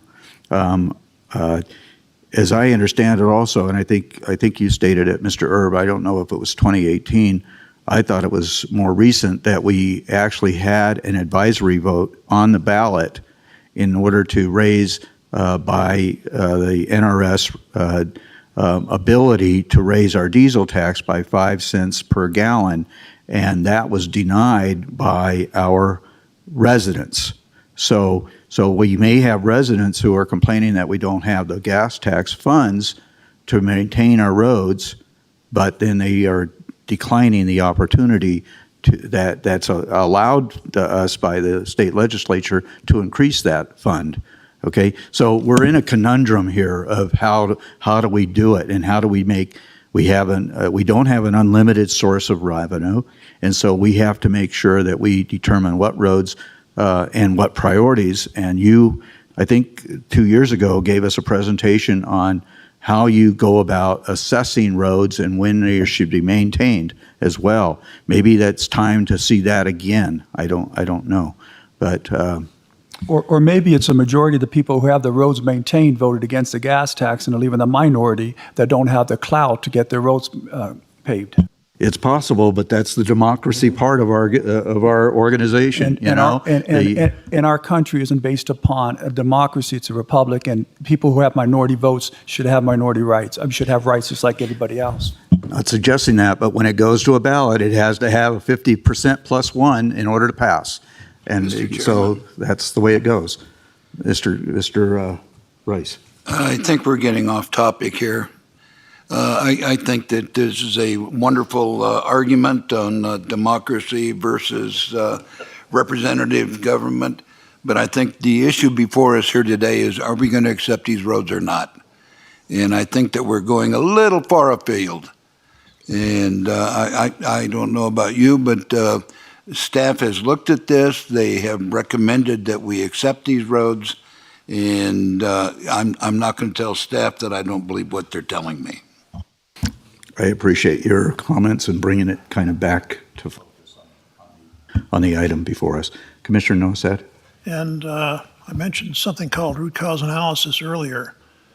The root cause of this problem is the variance. That variance turned down that road for maintenance. So we should probably take a lesson from that and not accept any variances in the future, because it's going to benefit nobody but the builder. Okay, are we ready to, I think we've seen enough of the presentation, honestly. Do you need to see any more of the presentation, or can we go to public comment? Let's go to public comment on this, okay? Is there any public comment on item number 6 on the accepting offers of dedication and maintenance responsibilities? Mr. Slade.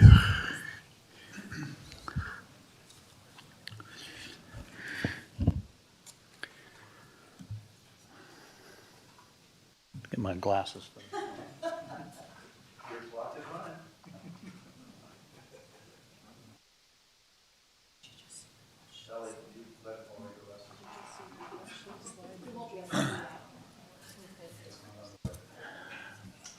Jim Slade, I wrote too small.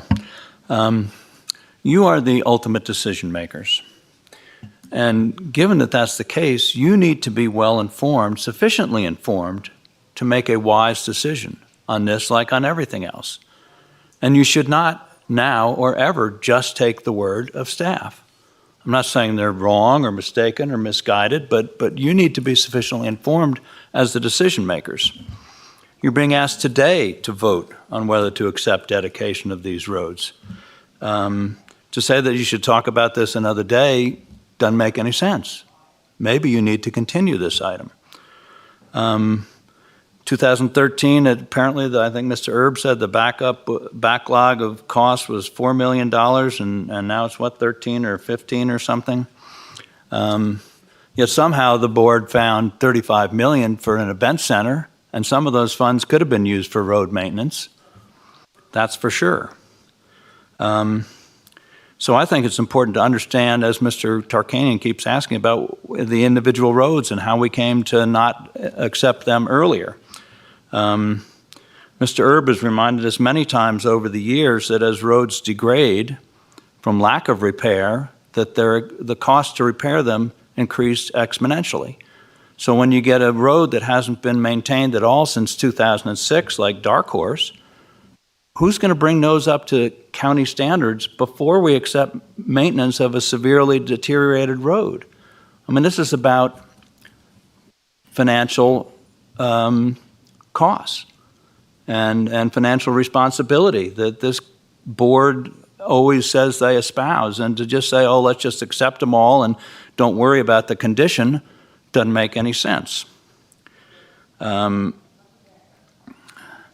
what happens if Douglas doesn't accept these roads for dedication? It sounds more like that they should have been accepted long ago, so that, which wouldn't have necessarily meant that they would have been repaired quickly, but at least they would have been able to look at them and see which ones were in the worst shape and repair them before they became so costly that they would be prohibitive. And I don't think the county should accept any roads for dedication when a developer has received a variance so as not to build the roads to county standards. The developers are just seeking to maximize their profits at the expense of homeowners who perhaps should sue developers to bring the roads up to county standards prior to the county accepting any dedication.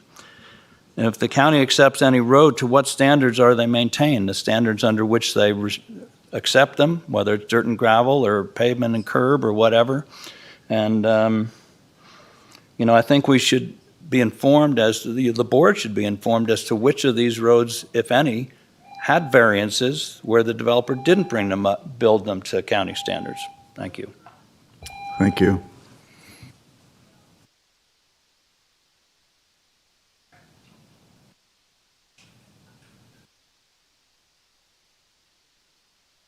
Ellie Waller, I just want to echo, don't shoot the messenger.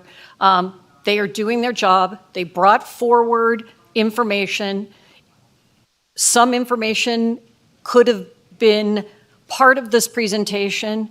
A process breakdown, again, from my earlier public comment. I know that we're a small county. We don't have a lot of money. You come here with an expectation that may not be what reality is in a small county. I moved from Orange County to Lake Tahoe. I lived not on one, but two unmaintained county roads, but I had a realtor that let me know. You have the buyer beware issue. It might sound crude and rude, but it's true. And so now we're coming full circle. The importance of getting a road from 2006, adopted or not, needs to be looked at. We need to fix a process that might be broken. We need to evaluate how this started and how to correct it. We need to find a solution in the future. If it is upon the variance, which might be part of the problem, if a developer cannot afford the infrastructure at the county standard, then we should not be approving a project at all. I've said that before. And it's just starting to snowball because we're not addressing the issues that are put forward to us every meeting. It's not just this one. And I know, again, we have staffing level issues that will never be resolved. So we need to be kinder to staff that is trying to make an impact. I worked in the trenches with aerospace engineers, and it was always the guy crunching the numbers for the guy that has to do something else. And we really need to just take a deep breath, step back. And today we spent a lot of extra time on something because we have a broken process.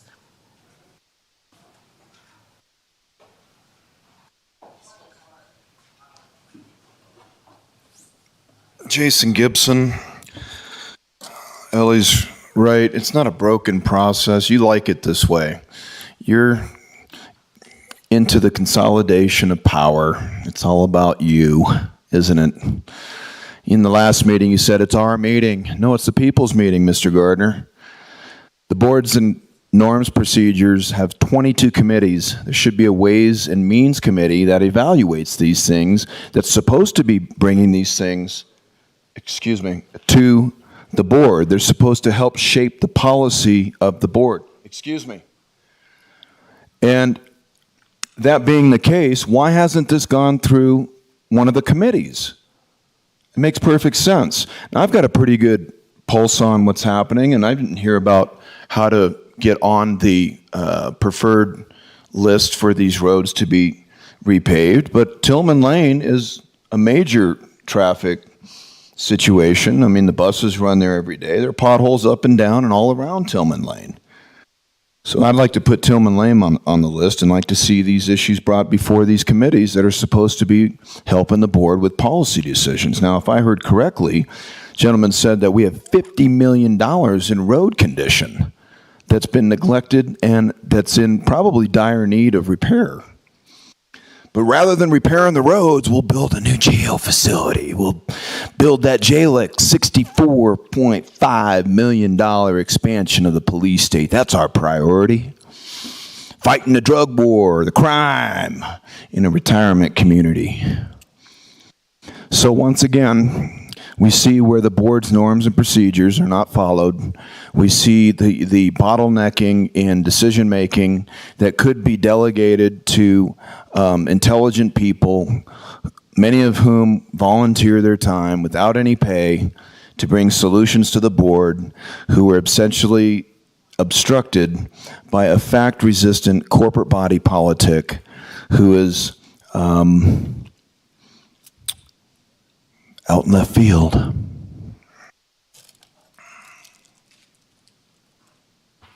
Additional public comment on item number 6, please. Since no further public comment, we'll come back to the board. Any other comments, questions, observations? Well, we've been called on to perhaps get more information before we take action, but I don't see any scenario under which it's not the right thing to do to pass this. I'm all for that, and so I'll make a motion. I don't have it in front of me, but I'll make a motion as stated. Oh, there it is, thank you. I make a motion to approve Resolution 2023R-013 related to offers of dedication as presented. Okay, motion by Commissioner Tarkanian, seconded by Commissioner Hales to approve Resolution 2023R-013 related to offers of dedication as presented. Any further discussion on that motion? Sensing none, all those in favor signify by saying aye. Aye. Okay. Motion passes 5-0. Thank you. Every time I say things are going to be quick, people have to prove me wrong. Okay, so, and I did want to point out, okay, we had an issue with, there's a portion of Meridian that connects from AVK up to Hayborn, south.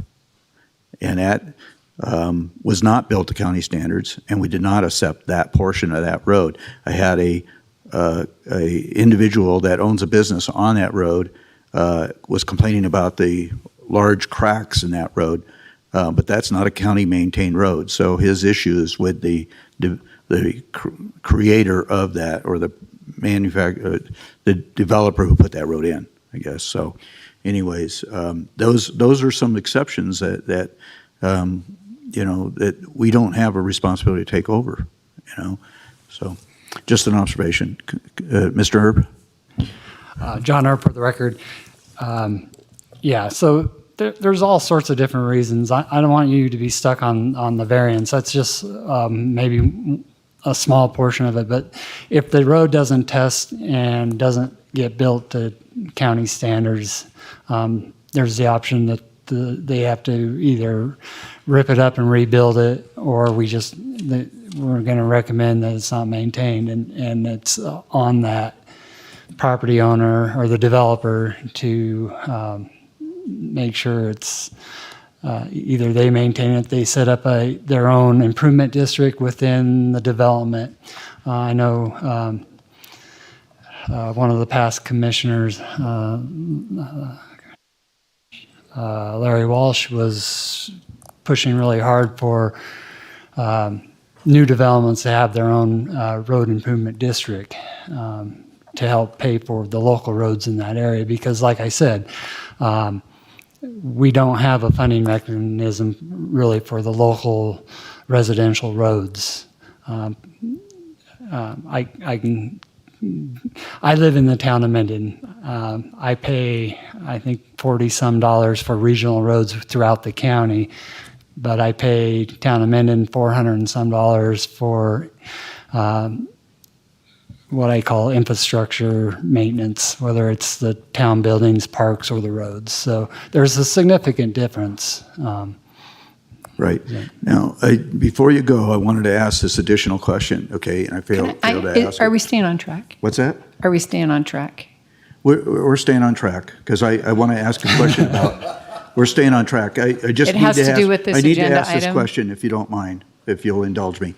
Okay, because we dedicate these roads, we get additional road funds because we're dedicating additional miles in our county. Is that what I read in this process? John, for the record, that is correct. The state has a formula based on public road miles that are maintained, that they allocate a portion of the state gas tax to each county. My point in that process is that if we had had these roads come to us sooner, we would have had those funds coming in sooner. Is that, so I would encourage you, when you have these roads that need to be dedicated and accepted by the county, to please bring them forward in a more timely manner. That's where I was going, Commissioner Hales, is we need these things sooner than 13 years, 14 years, 20 years later, right? When the roads are now in disrepair and now we have to catch up. So that's the point, is please do us a favor, and that's not just this board, because we're going to be gone. You still probably are going to be in place. The board needs to have these issues come before us sooner, so that we can have a routine process of that and be generating those road funds all along, rather than trying to catch up. That's all I was going to say. So thank you very much for your presentation. Yes, this probably took longer than we expected it to take, but anyways, good information.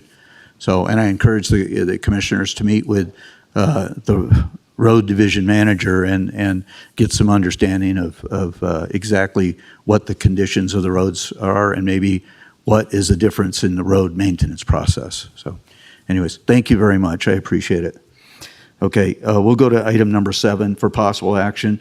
But discussion to adopt ordinance 2023-1613, an ordinance amending Douglas County Code Title 20, Consolidated Development Code, Chapter 20.220 and Chapter 20.820 for the purpose of clarifying that, in accordance with state law, professional engineers, 1, may electronically seal and digitally sign submitted documents, and 2, are not required to stamp an estimate of cost of the project. This is the second reading, and once again, it's Mr. Hutchings, and joined by Community Development Manager Tom Delaire. Thank you, Mr. Chairman. This is item 7, packet page 662. I'm Jeremy Hutchings, your county engineer, and Tom Delaire, Community Development Director. Got another exciting PowerPoint presentation for you with the ordinance. It's exciting for engineers.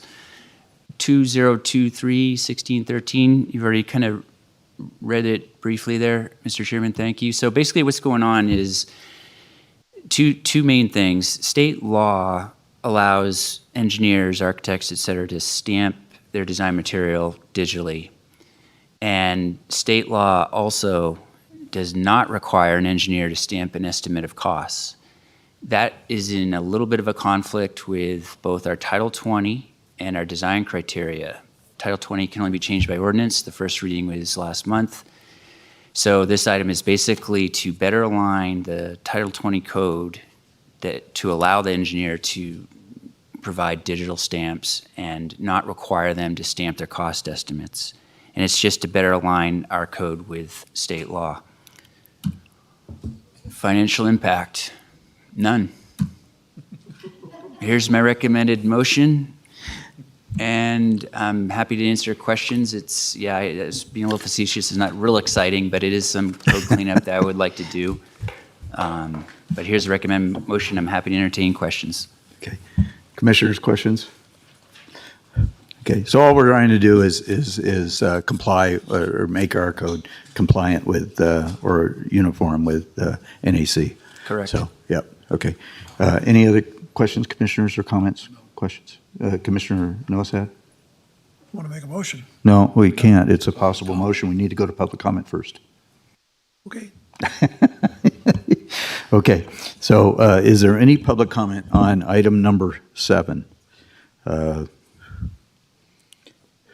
Since no public comment, we'll bring it back to the board. For now, we may have a motion. I make a motion that we adopt ordinance 2023-1613 as presented. Motion by Commissioner Nosad, seconded by Commissioner Rice to adopt ordinance 2023-1613 as presented. Any further questions? Okay, sensing none, all those in favor signify by saying aye. Aye. Motion passes 5-0. Thank you very much. Don't leave. You're on the next item 2. Item number 8 for possible action. Discussion to adopt Resolution 2023-R-010, a resolution adopting changes to the Douglas County Design Criteria and Improvement Standards.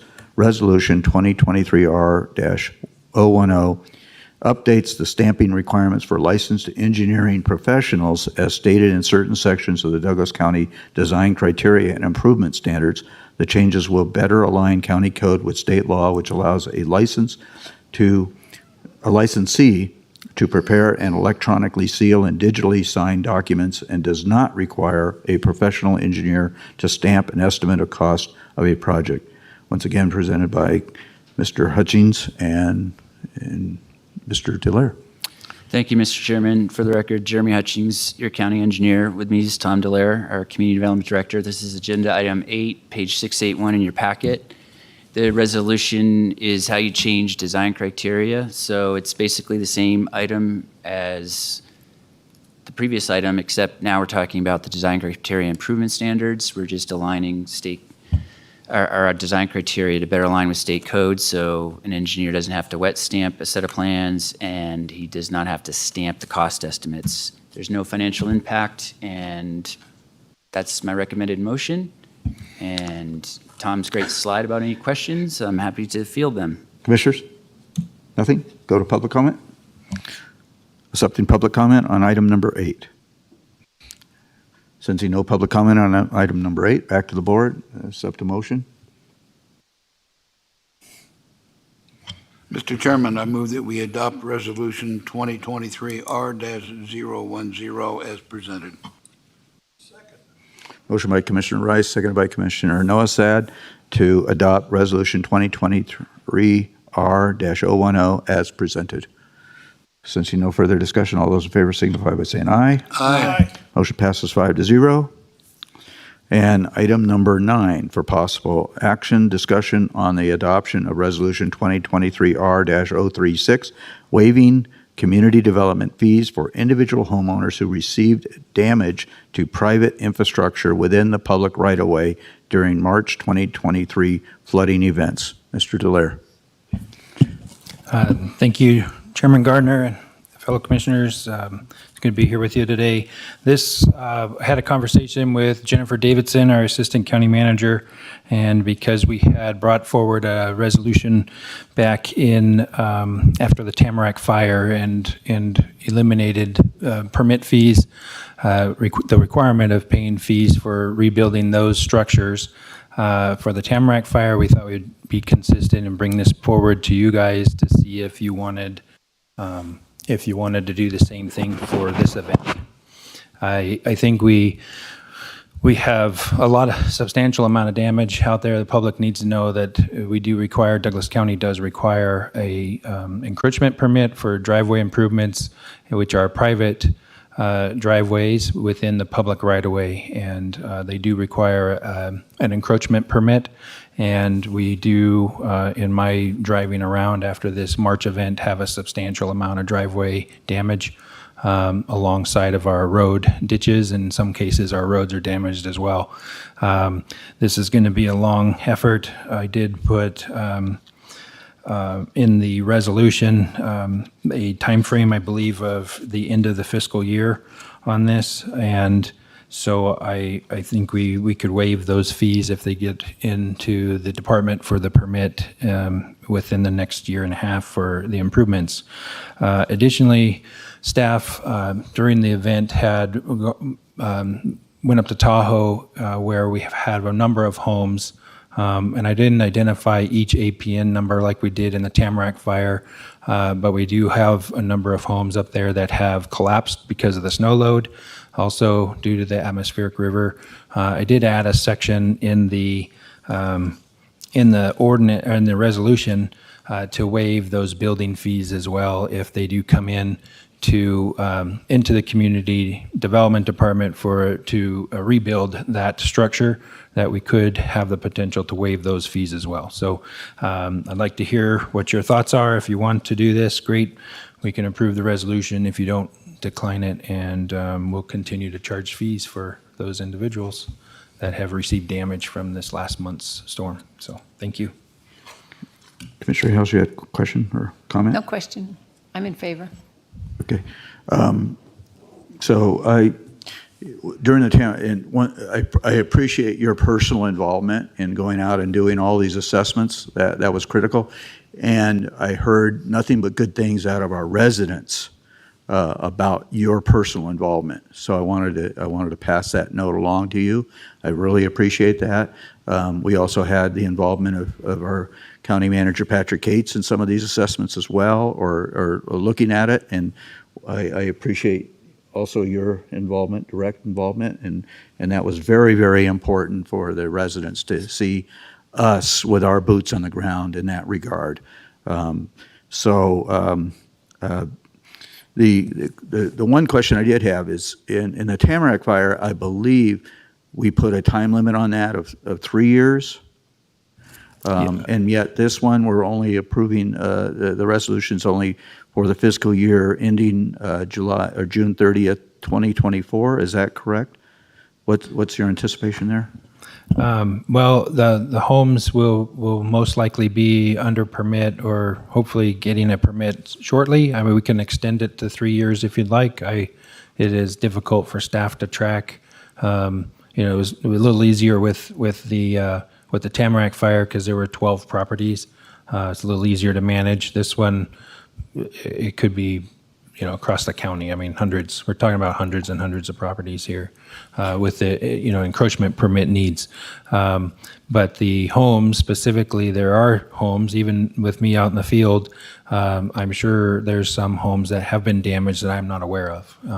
We noticed one yesterday when Patrick and I were out there in Leviathan Mine Road that we should go get some information on. But they'll be in soon, I'm assuming, for a permit, and I want to be able to analyze that on a case-by-case basis and waive the fees. I can't do that as the director today. You guys have to have a resolution in place for me to waive those fees. Yeah, I realize in the Tamarack fire, we had a very concentrated area. I mean, the fire came in a very defined area, 12 homes. It was very, very easy. Obviously, when you have a structure and it's down in ashes, it's very easy to assess that, okay? This is a little bit more difficult because it is county-wide damage. It wasn't just isolated to one particular area.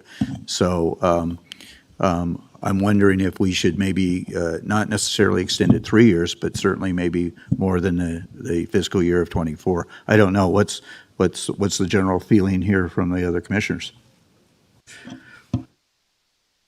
And I guess we could do that in a motion when it came back, right? I mean, if we wanted to do that. Is there a time limit for a person to require a permit or to obtain a permit to repair damage? Wouldn't most of the insurance companies, for those that are insured, require them to do that in a timely manner? Or is there any need to extend it to 3 years? I believe I'm not sure how long the process is for the insurance companies in a snow damage situation. What the pictures I have seen, I haven't been up to Tahoe personally, but what I've seen is that the structure itself has been crushed. Walls are bowing out. We'll see what happens with the spring thaw and how long that's going to be. I mean, maybe there's some places where there's a lot of snow that may not be until September or October before they can actually do an assessment on that property. So I suspect that the building ones could be a little longer, but I think the driveways, you got to access your home now. Multiple driveways, of course, to properties, and people have taken temporary measures already to get to access, but if they're going to permanently fix that structure, we want to be able to have the ability for them to fix it the way it was. Right now, current code and policy is requiring a concrete apron, 14 foot in length, or to the a minimum of 14 foot in length or longer, if the owner decides to. That comes off of the paved road. So if it was a standard paved road, you got to have that apron on there, and it would be a requirement of our department to do that, which is in addition to the way it was before. So we were hoping to keep it to the point where it gets improved to the way it was when it was damaged, and we should be able to see that remnants of concrete and those kinds of things. So I'm hoping that I'm hoping by this year, or by the end of this next fiscal year, we have the driveway pieces done. That was the original intent of this, and in discussions with Jennifer, we added the homes into this resolution as well. So the homes we could specifically, I can revise this and bring it back at the next meeting if you'd like, to include the end of June for the driveways, and add a 2-year date on the homes if you'd like. I don't know if we can approve that kind of stuff now. Mr. Ritchie may be able to weigh in on that. But it's up to you guys. I just wanted to have the conversation and discussion. One of my concerns is that there are so many houses up there that are not owner occupied. They're second homes. They're going to come visit their house in August and find out that they have no roof left. Unless, of course, they have neighbors that are willing to give them a call and say, better get yourself up here. So I'm wondering if maybe putting a 2-year limit or a 2-year time limit on this would be more appropriate, especially for those areas that have snow damage. This has been a very interesting year. I'm still trying to debate whether or not I have enough damage to get my insurance company involved or not. But I'm in favor of extending it to maybe 2 years for the snow damage.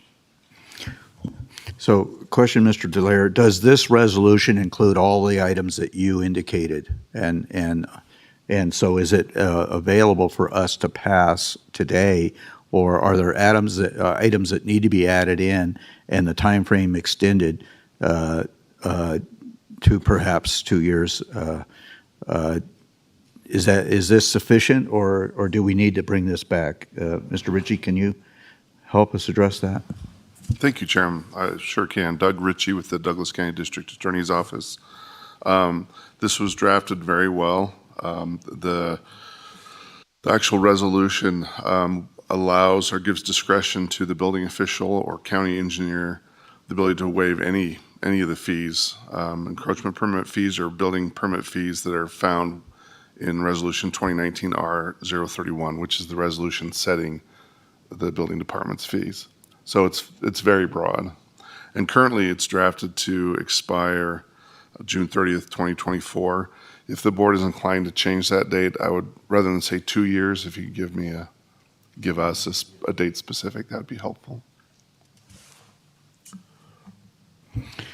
So we would have the ability basically to change the resolution to add an additional year without delay and not having to bring this back?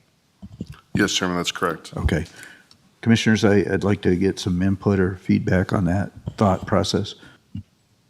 I'm can support adding the year for the homes.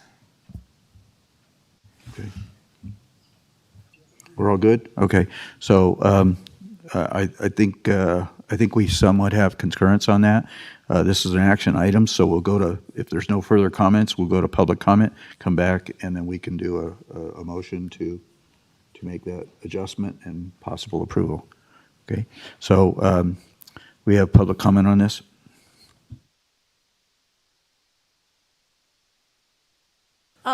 Ellie Waller, just so there's no confusion to the public that might be listening, I have a neighbor, I suggested listen to this one. She had some storm drain backup issues and flooding into her home. So I'm here today just to understand, I don't think community development wants a bunch of calls from individual people. I don't know how somebody that has a problem should be addressing this after it's approved.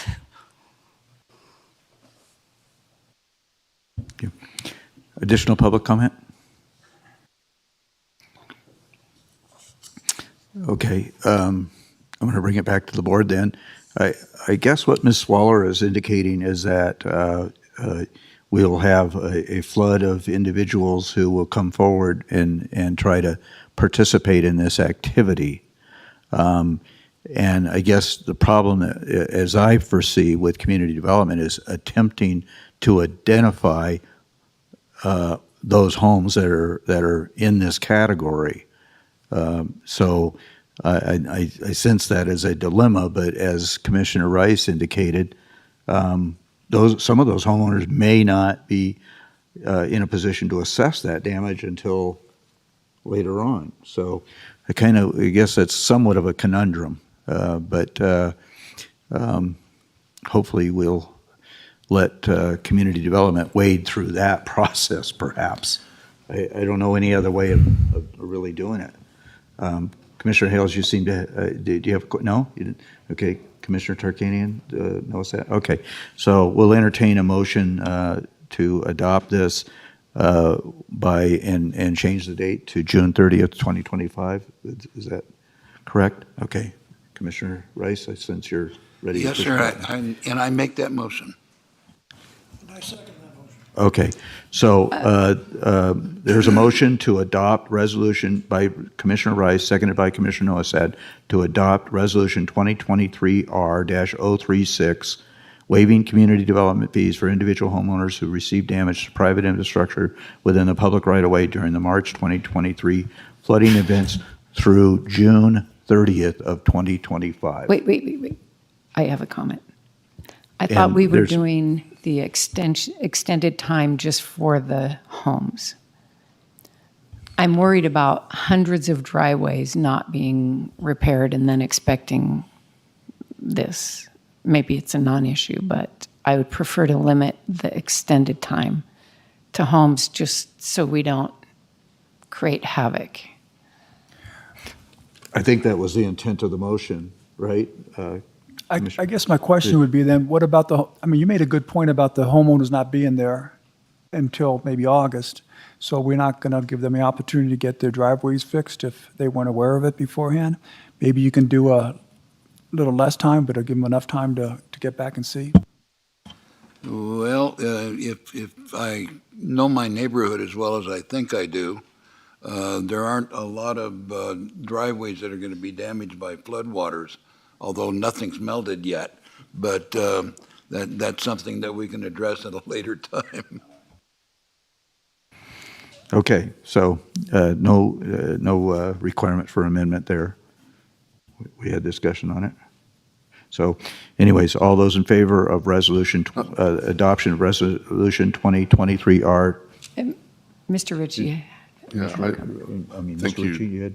Yeah, it's unclear to me if this resolution is, as drafted, the exemption is expansive.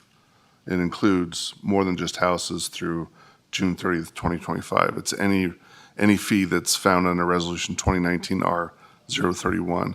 If you want to segregate a different time frame for houses versus encroachment permits for culverts and driveway aprons.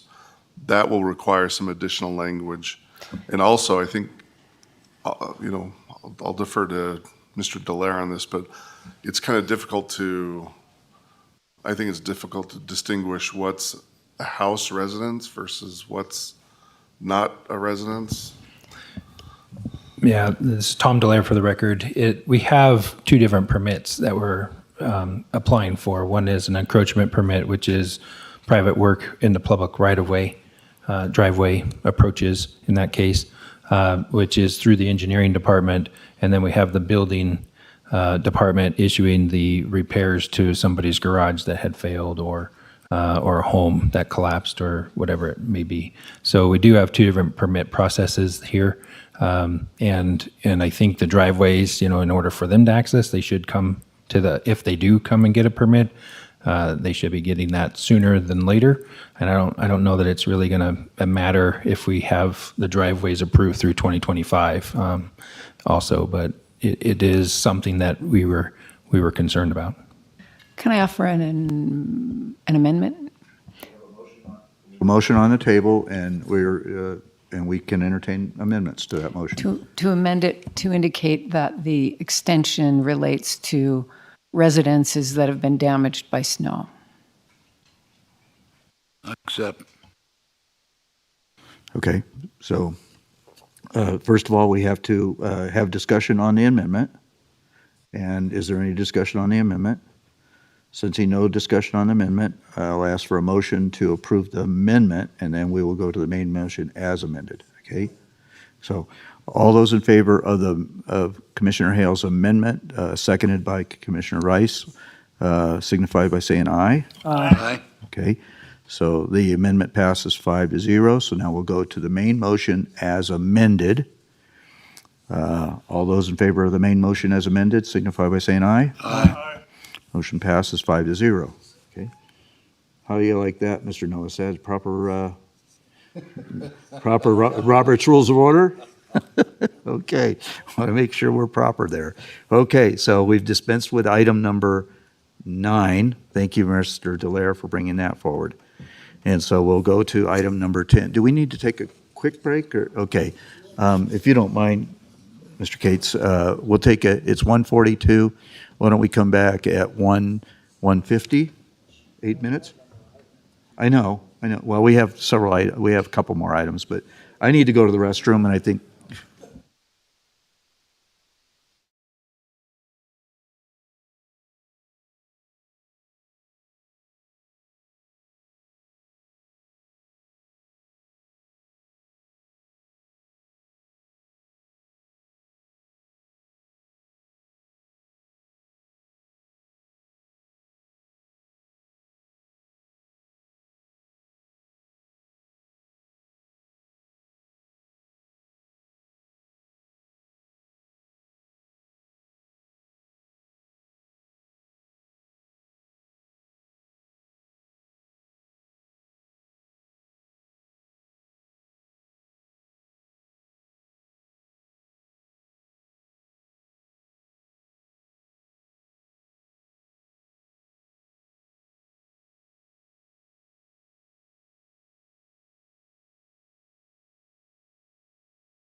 Okay, it's 11:50. We'll go back into session. We have all 5 commissioners in place. So at this time, we'll go into item number 10 for presentation only, discussion regarding the 60-day notice of resignation provided by County Manager Patrick Cates. Mr. Cates. Thank you, Mr. Chairman. The purpose of this agenda item is really to create a record for the board of my resignation and retirement. I've already spoken and communicated with each of you personally, and it's my announcement's been covered in the local press. So I don't know that I need to add a lot of details to that. I would just say that it has been an honor to serve this board, the employees and the residents of this county. It has really been the pinnacle of my career, and I regret that I'm ending my contract a year early. When I signed that contract 4 years ago, it was my intention not only to see that through, but if the board was willing to perhaps continue my contract for several more years beyond that. And I'm very regretful that that's no longer the case. As I've spoken to all of you, at this point in time, I need to focus on my family and my own personal needs. The only other thing I would add is that I've spent my entire adult life in public service and probably a good chunk of my adolescence as well. And I am by no means done with public service. I do not know what will come next in terms of that. For the foreseeable future, I'll be focusing on my family, but I don't think you've heard the last of me. But with that, I'm happy to answer any questions. Commissioners? Mr. Chairman, I have no questions, sir. I will say that having you go is a great loss to this county. You've done a marvelous job. You've put up with abuse. You've put up with a hostile board, not this one, but you put up with a very hostile board. And for that, I will apologize, because even though I did not agree with them, I was still part of that board. And I wish that there had been something more that I could have done. Thank you.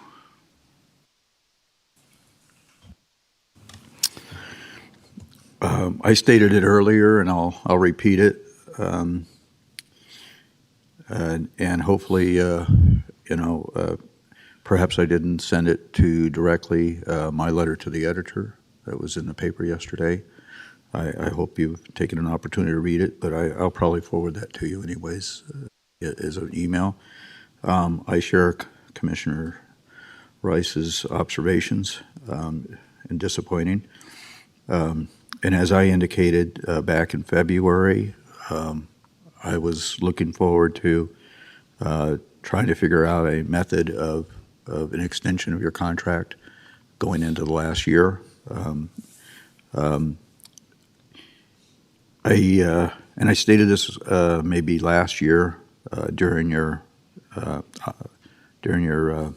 evaluation, is that while we all have many balls in the air, I had no comprehension until I was working directly with you as chair and you as county manager of exactly how many balls you had in the air, because you had all of ours and in all the departments. And so I commend the previous board that actually hired you. I think that was a great observation by them and a great hire by them, and I appreciate us being able to pluck you out of the pool of the state and bring you down here to help us out. I see the county manager's position really, I've sometimes used analogies in this regard of a bus driver or maybe a pilot of a plane. When we hire somebody they're going to pilot that plane to where we collectively want to go as passengers. And then you have the ability to have an amazing staff at your choice to help you navigate that and give you the resources to do that. So that's all we really are as passengers on that plane, trying to set a direction of where we want to go, but it's up to you to get us there. And I think you've done a marvelous job in doing that and listening to us and what our priorities are and trying to navigate us to the right location. So I sincerely appreciate and I found you always to be very receptive to phone calls, willing to sit down at any unless you had a meeting, to accept our participation and chatting with you about issues in your office, and that's been appreciated as well. Very open and honest discussions, and so I'm not eager to accept as you know, I've already talked about that. I'm not eager to accept this 60-day notice. I would probably prefer it be maybe 6,000-day notice. But anyways, we all when in our professional careers, we all wish we have the opportunity to choose when we want to pull the trigger or pull the whatever it's called and retire. And you're of that small pool of people that have the ability to do that at your discretion. You can have no greater a call, I suppose, to take care of your father and your father-in-law, and that was very admirable that you've chosen to do that, and that was the reason why we changed the contract to allow you to move back into Washoe County, in Washoe Valley, where you had greater room to accommodate that, and so honestly, that was people years ago, and I appreciate the indulgence here. Years ago, my mother-in-law was in severe health crisis, and we needed to move her into a home, and we were living in Hawaii at the time, and I asked the company for my wife. I wanted to give my wife an opportunity to stay with her mother for a couple of years, and so I asked for a company transfer from Hawaii back to Fresno. People said, why would you ever move out of Hawaii back to Fresno? Well, it was for medical reasons and give my wife an opportunity, and she was able to retire then and spend the last couple of years with her mother on a daily basis in a home rather than being with us. So I can certainly appreciate your need and your desire to do that, and I think we all have to respect that. So we're really in a conundrum because we want to keep you around, and yet we have to respect what you're trying to do as a son and son-in-law. So, anyways, this is a tough one, and Commissioner Hales. I just want to. I'm the newbie here, but I have been watching, and for longer than I've been on the board, and as I look back over the past years, there have really been troubled waters. COVID, worries about what's that going to do, what is that doing to our budget, and then a difficult board, as has been mentioned, and you've just been a model of dignity and stability, and those are accomplishments to get us through safely, and hats off to you. Job well done.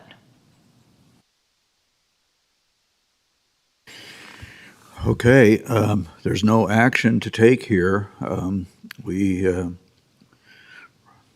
guess we reluctantly accept your resignation and wish you the best of luck, and we know that you have a number of goals that you wish to achieve in a very short period of time in the next 60 days.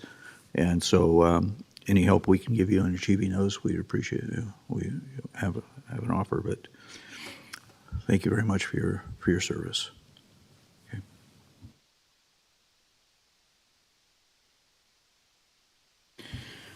Okay, so anyways, item number 12 for presentation only, and I know Commissioner Turkanian needs to get out of here fairly rapidly, right? So anyways, I'm just going to say it, and I'm going to let you go first, okay? Presentation only, announcements, reports, updates from county commissioner members regarding updates on the various boards and/or commissions that they may be a member of or a liaison to, or meetings, functions they have attended, and any request by our commissioner for discussion on a future agenda item. I think I spoke enough today. Thank you. Okay. Do you need to go and pick up your son then? Okay. Commissioner Hales, you have anything to add? Yeah, I have a few things. In terms of activities, just a few things to note. I have attended SSTMA, South Shore Transport, anyway, that, and we'll continue to attend those meetings. I have met with individual members of the Airport Advisory Committee and the VHR Advisory Board and appreciated what they listening to them and the insights that they shared with me and providing support, just encouragement for their work. I attended your town hall last night, Commissioner Gardner, and it was good to hear from the folks at TRE. Attended the chamber membership launch where Ben Kiekefer presented, and that was very educational. In terms of what do I want to hear in the future, I realize with the change in the county manager that there will be some period of time where we will be in a transition state. I do not want that to delay our look at a strategic plan. It's very, very important to me that we look not just at what are we doing day to day, but to take a bigger look and make sure we're taking care of the big issues and not just the day-to-day issues. So I think sometime this year we have to pick that up. I'm also have two other things. One, it was mentioned that Muller Parkway is a concern, that it may have been a while since we've gotten an update, and I want to make sure that we're on track to be where we need to be with Muller Parkway. And then the last thing is, I know that we have a policy and a process to have folks come in and offer prayer at the beginning of our meetings, and I know that it has happened sporadically, and it's hard to get people to come in and do it in terms of keeping someone here regularly. But I thought maybe we could pick that up again and see if we could send a letter to all the faith-based organizations informing them we would like to do this, and we would like their volunteers, and it doesn't have to be their ordained clergy. It can be folks who are willing and of a mindset to be able to do that. And so I would appreciate that as well. Good comments, thank you. Commissioner Noes, had anything to add? How about your 10-minute Well, I got one meeting tomorrow with the RTC, and I'll report on that at the next meeting. Commissioner Rice? Yes, sir. I attended the Tahoe Transportation District meeting yesterday, followed by going to the Genoa Town Board meeting, where I was privileged to be indoctrinated again by Mr. Ritchie into norms, procedures, and what not to do. And unfortunately, I had another appointment after that, so I couldn't stay for the budget meeting. Lord knows I haven't had enough of those. But it was good to see their meeting in person. I haven't been able to do that, and I fully intend to attend more of them. And that's about it for me. Thank you, Mr. Rice. A couple of things that I wish to report.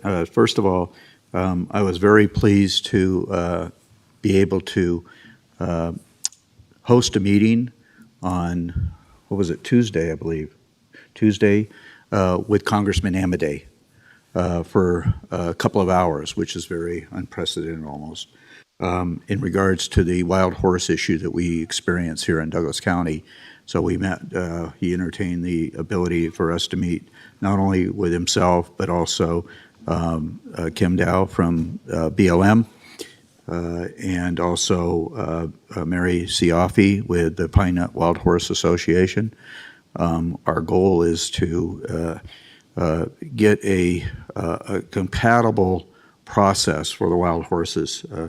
Number one, to keep some wild horses in our community while ensuring that they do not intrude into the residential areas of our county and become a nuisance to our homeowners there. So there's a fine balance that has to be done there, and Mary Siafi and BLM are going to work to that end as directed by Congressman Amodei. In addition to that, last night I had an opportunity to host a town hall in TRE. Commissioner Hales joined us down there. That was very appreciated. Over 40 people in attendance, and so I think it went extremely well. And I think the comments I heard out of them is they were very surprised to learn of the job responsibilities of being a county commissioner. I think they got their eyes opened a little bit when they start looking at calendars and documents that we have to process. And that was just item number 6 yesterday, because I started at 8 a.m. with the Chamber of Commerce Board meeting and then went on the rest of the day with different meetings and visits. I would like to mention that my office will be open tomorrow morning at 8 a.m. at DST Coffee, my standard table, and it will be coffee and conversation with myself. And so we'll see how that goes. That's just an event I'm trying to hold on the first Friday of every month, and give an opportunity to meet in my office over a cup of coffee. My office being DST Coffee. And I don't want to fail to mention that we have a big meeting coming up on Monday, April 10th.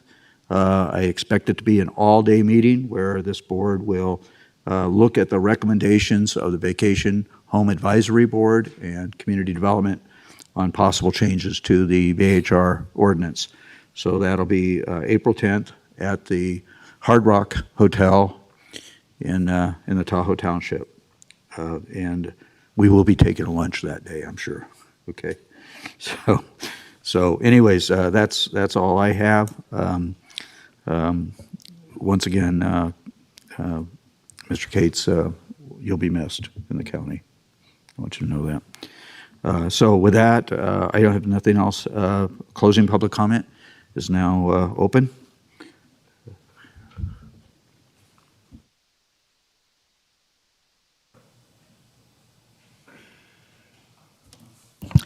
Good afternoon. Ellie Waller, back to the resounding theme of all my comments today. We've had process breakdowns at lots of meetings, recent meetings, past meetings, just trying to understand how the board in the future will rein themselves in, just like the public getting 3 minutes. At some point, it's great to hear about personal experiences, but as related to the item, what is the variable there that brings any credence to what you're talking about? The understanding, the personal understanding, I have experiences. I don't get up here and share that whatever about my parents. I think it's great, but it's taking these meetings into a different direction, my personal opinion. Thank you, Commissioner Gardner, for bringing up the April 10th meeting. Vacation home rental. I sincerely hope that as you've read through the package, as you've heard many, many, many public comments, that you will take in consideration as the recommendation that whatever comes forward has been a labor-intensive process, and that, yes, it probably is going to take all day, but this is a guidance meeting, which is an unusual step in this process. And a lot of people do not understand what that meeting is about. So if some form of a paragraph when you open the meeting can be done, Commissioner Gardner, so people understand there's still a first reading, which is just saying you're having the meeting, and then the second one where the decision-making is going to be done. My opinion is that there shouldn't be a laundry list from any single person on that board. You've had an opportunity to look at this process for a long time, and I'm hoping that it's a short list, that it's themed, and not line item by line item. I would appreciate that as a member of the public that does sit through the marathon meetings. Also, I'm hoping that the Regional Transportation Committee will be meeting more frequently, so the staff has a platform to come and say, this is what we need you to help us with. I have a long list of how the process issues need to get resolved. So this is an easier process for people to want to join, like I have. Thank you. Thank you.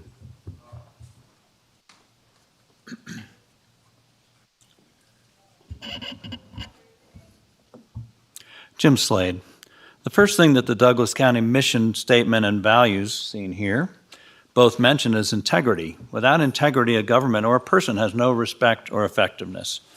I heard the highly decorated and respected retired Admiral William McRaven, the longest-serving Navy SEAL, interviewed this weekend, and he said the following, quote, people still value honor and integrity. We should expect it from our leaders. Public officials at every level should be trustworthy and should listen to the people they serve. Integrity is the most important quality of any leader, unquote. Sadly, Commissioner Rice has failed to exhibit that quality repeatedly this year.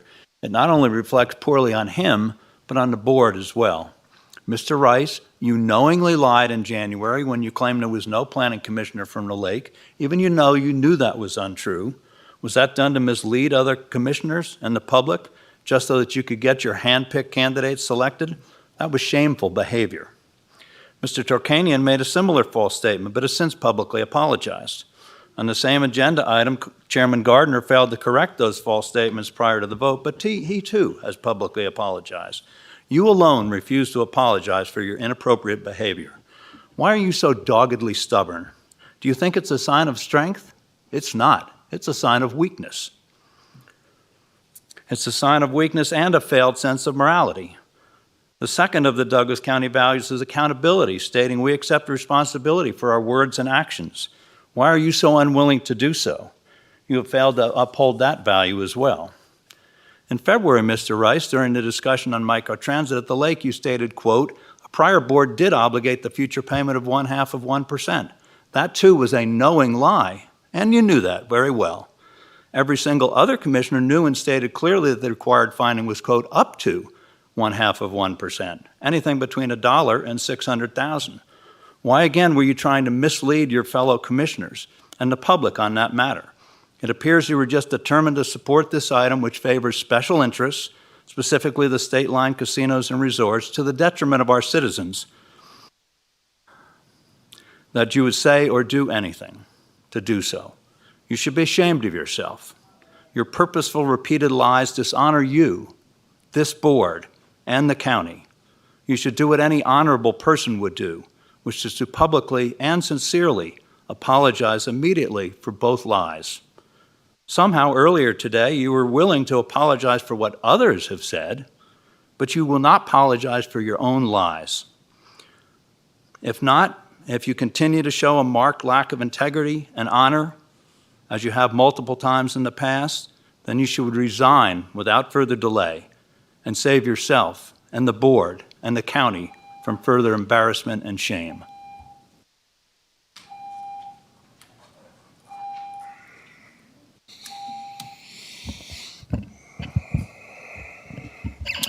Jason Gibson. We'll revert to the March 16th meeting when Commissioner Gardner at the tail end of the meeting claimed it's our meeting.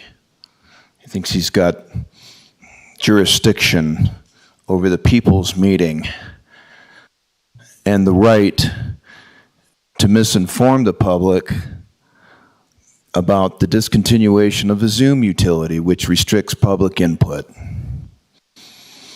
Basic right to freedom of speech. He misled you, and they discontinued that Zoom utility for the special budget meetings, which were cloaked as such because they're emergency budget meetings. The country's financial infrastructure is collapsing.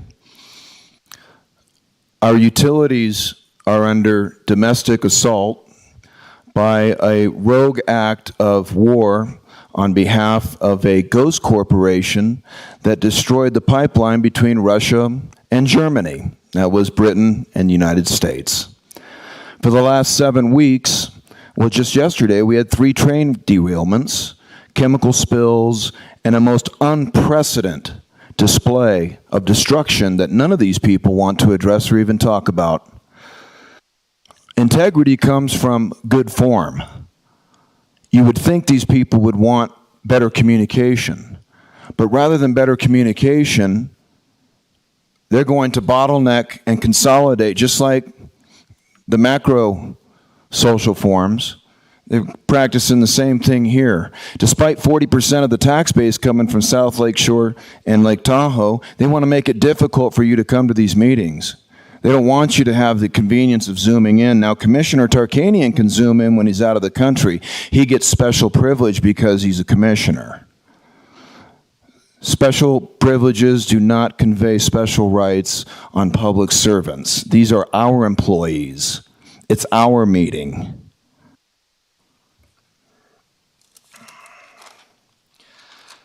If there's anybody who's a visionary on this council, it's Patrick Cates.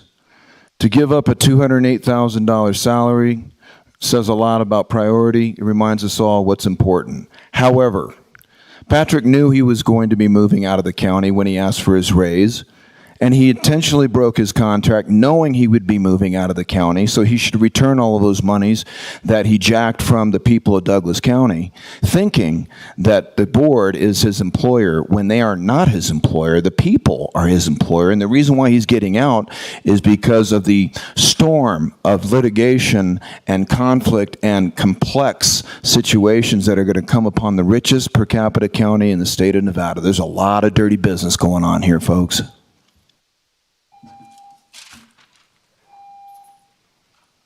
Do we have additional public comment today? Sensing none, we are adjourned. Thank you. See you next Monday morning at the Hard Rock, right?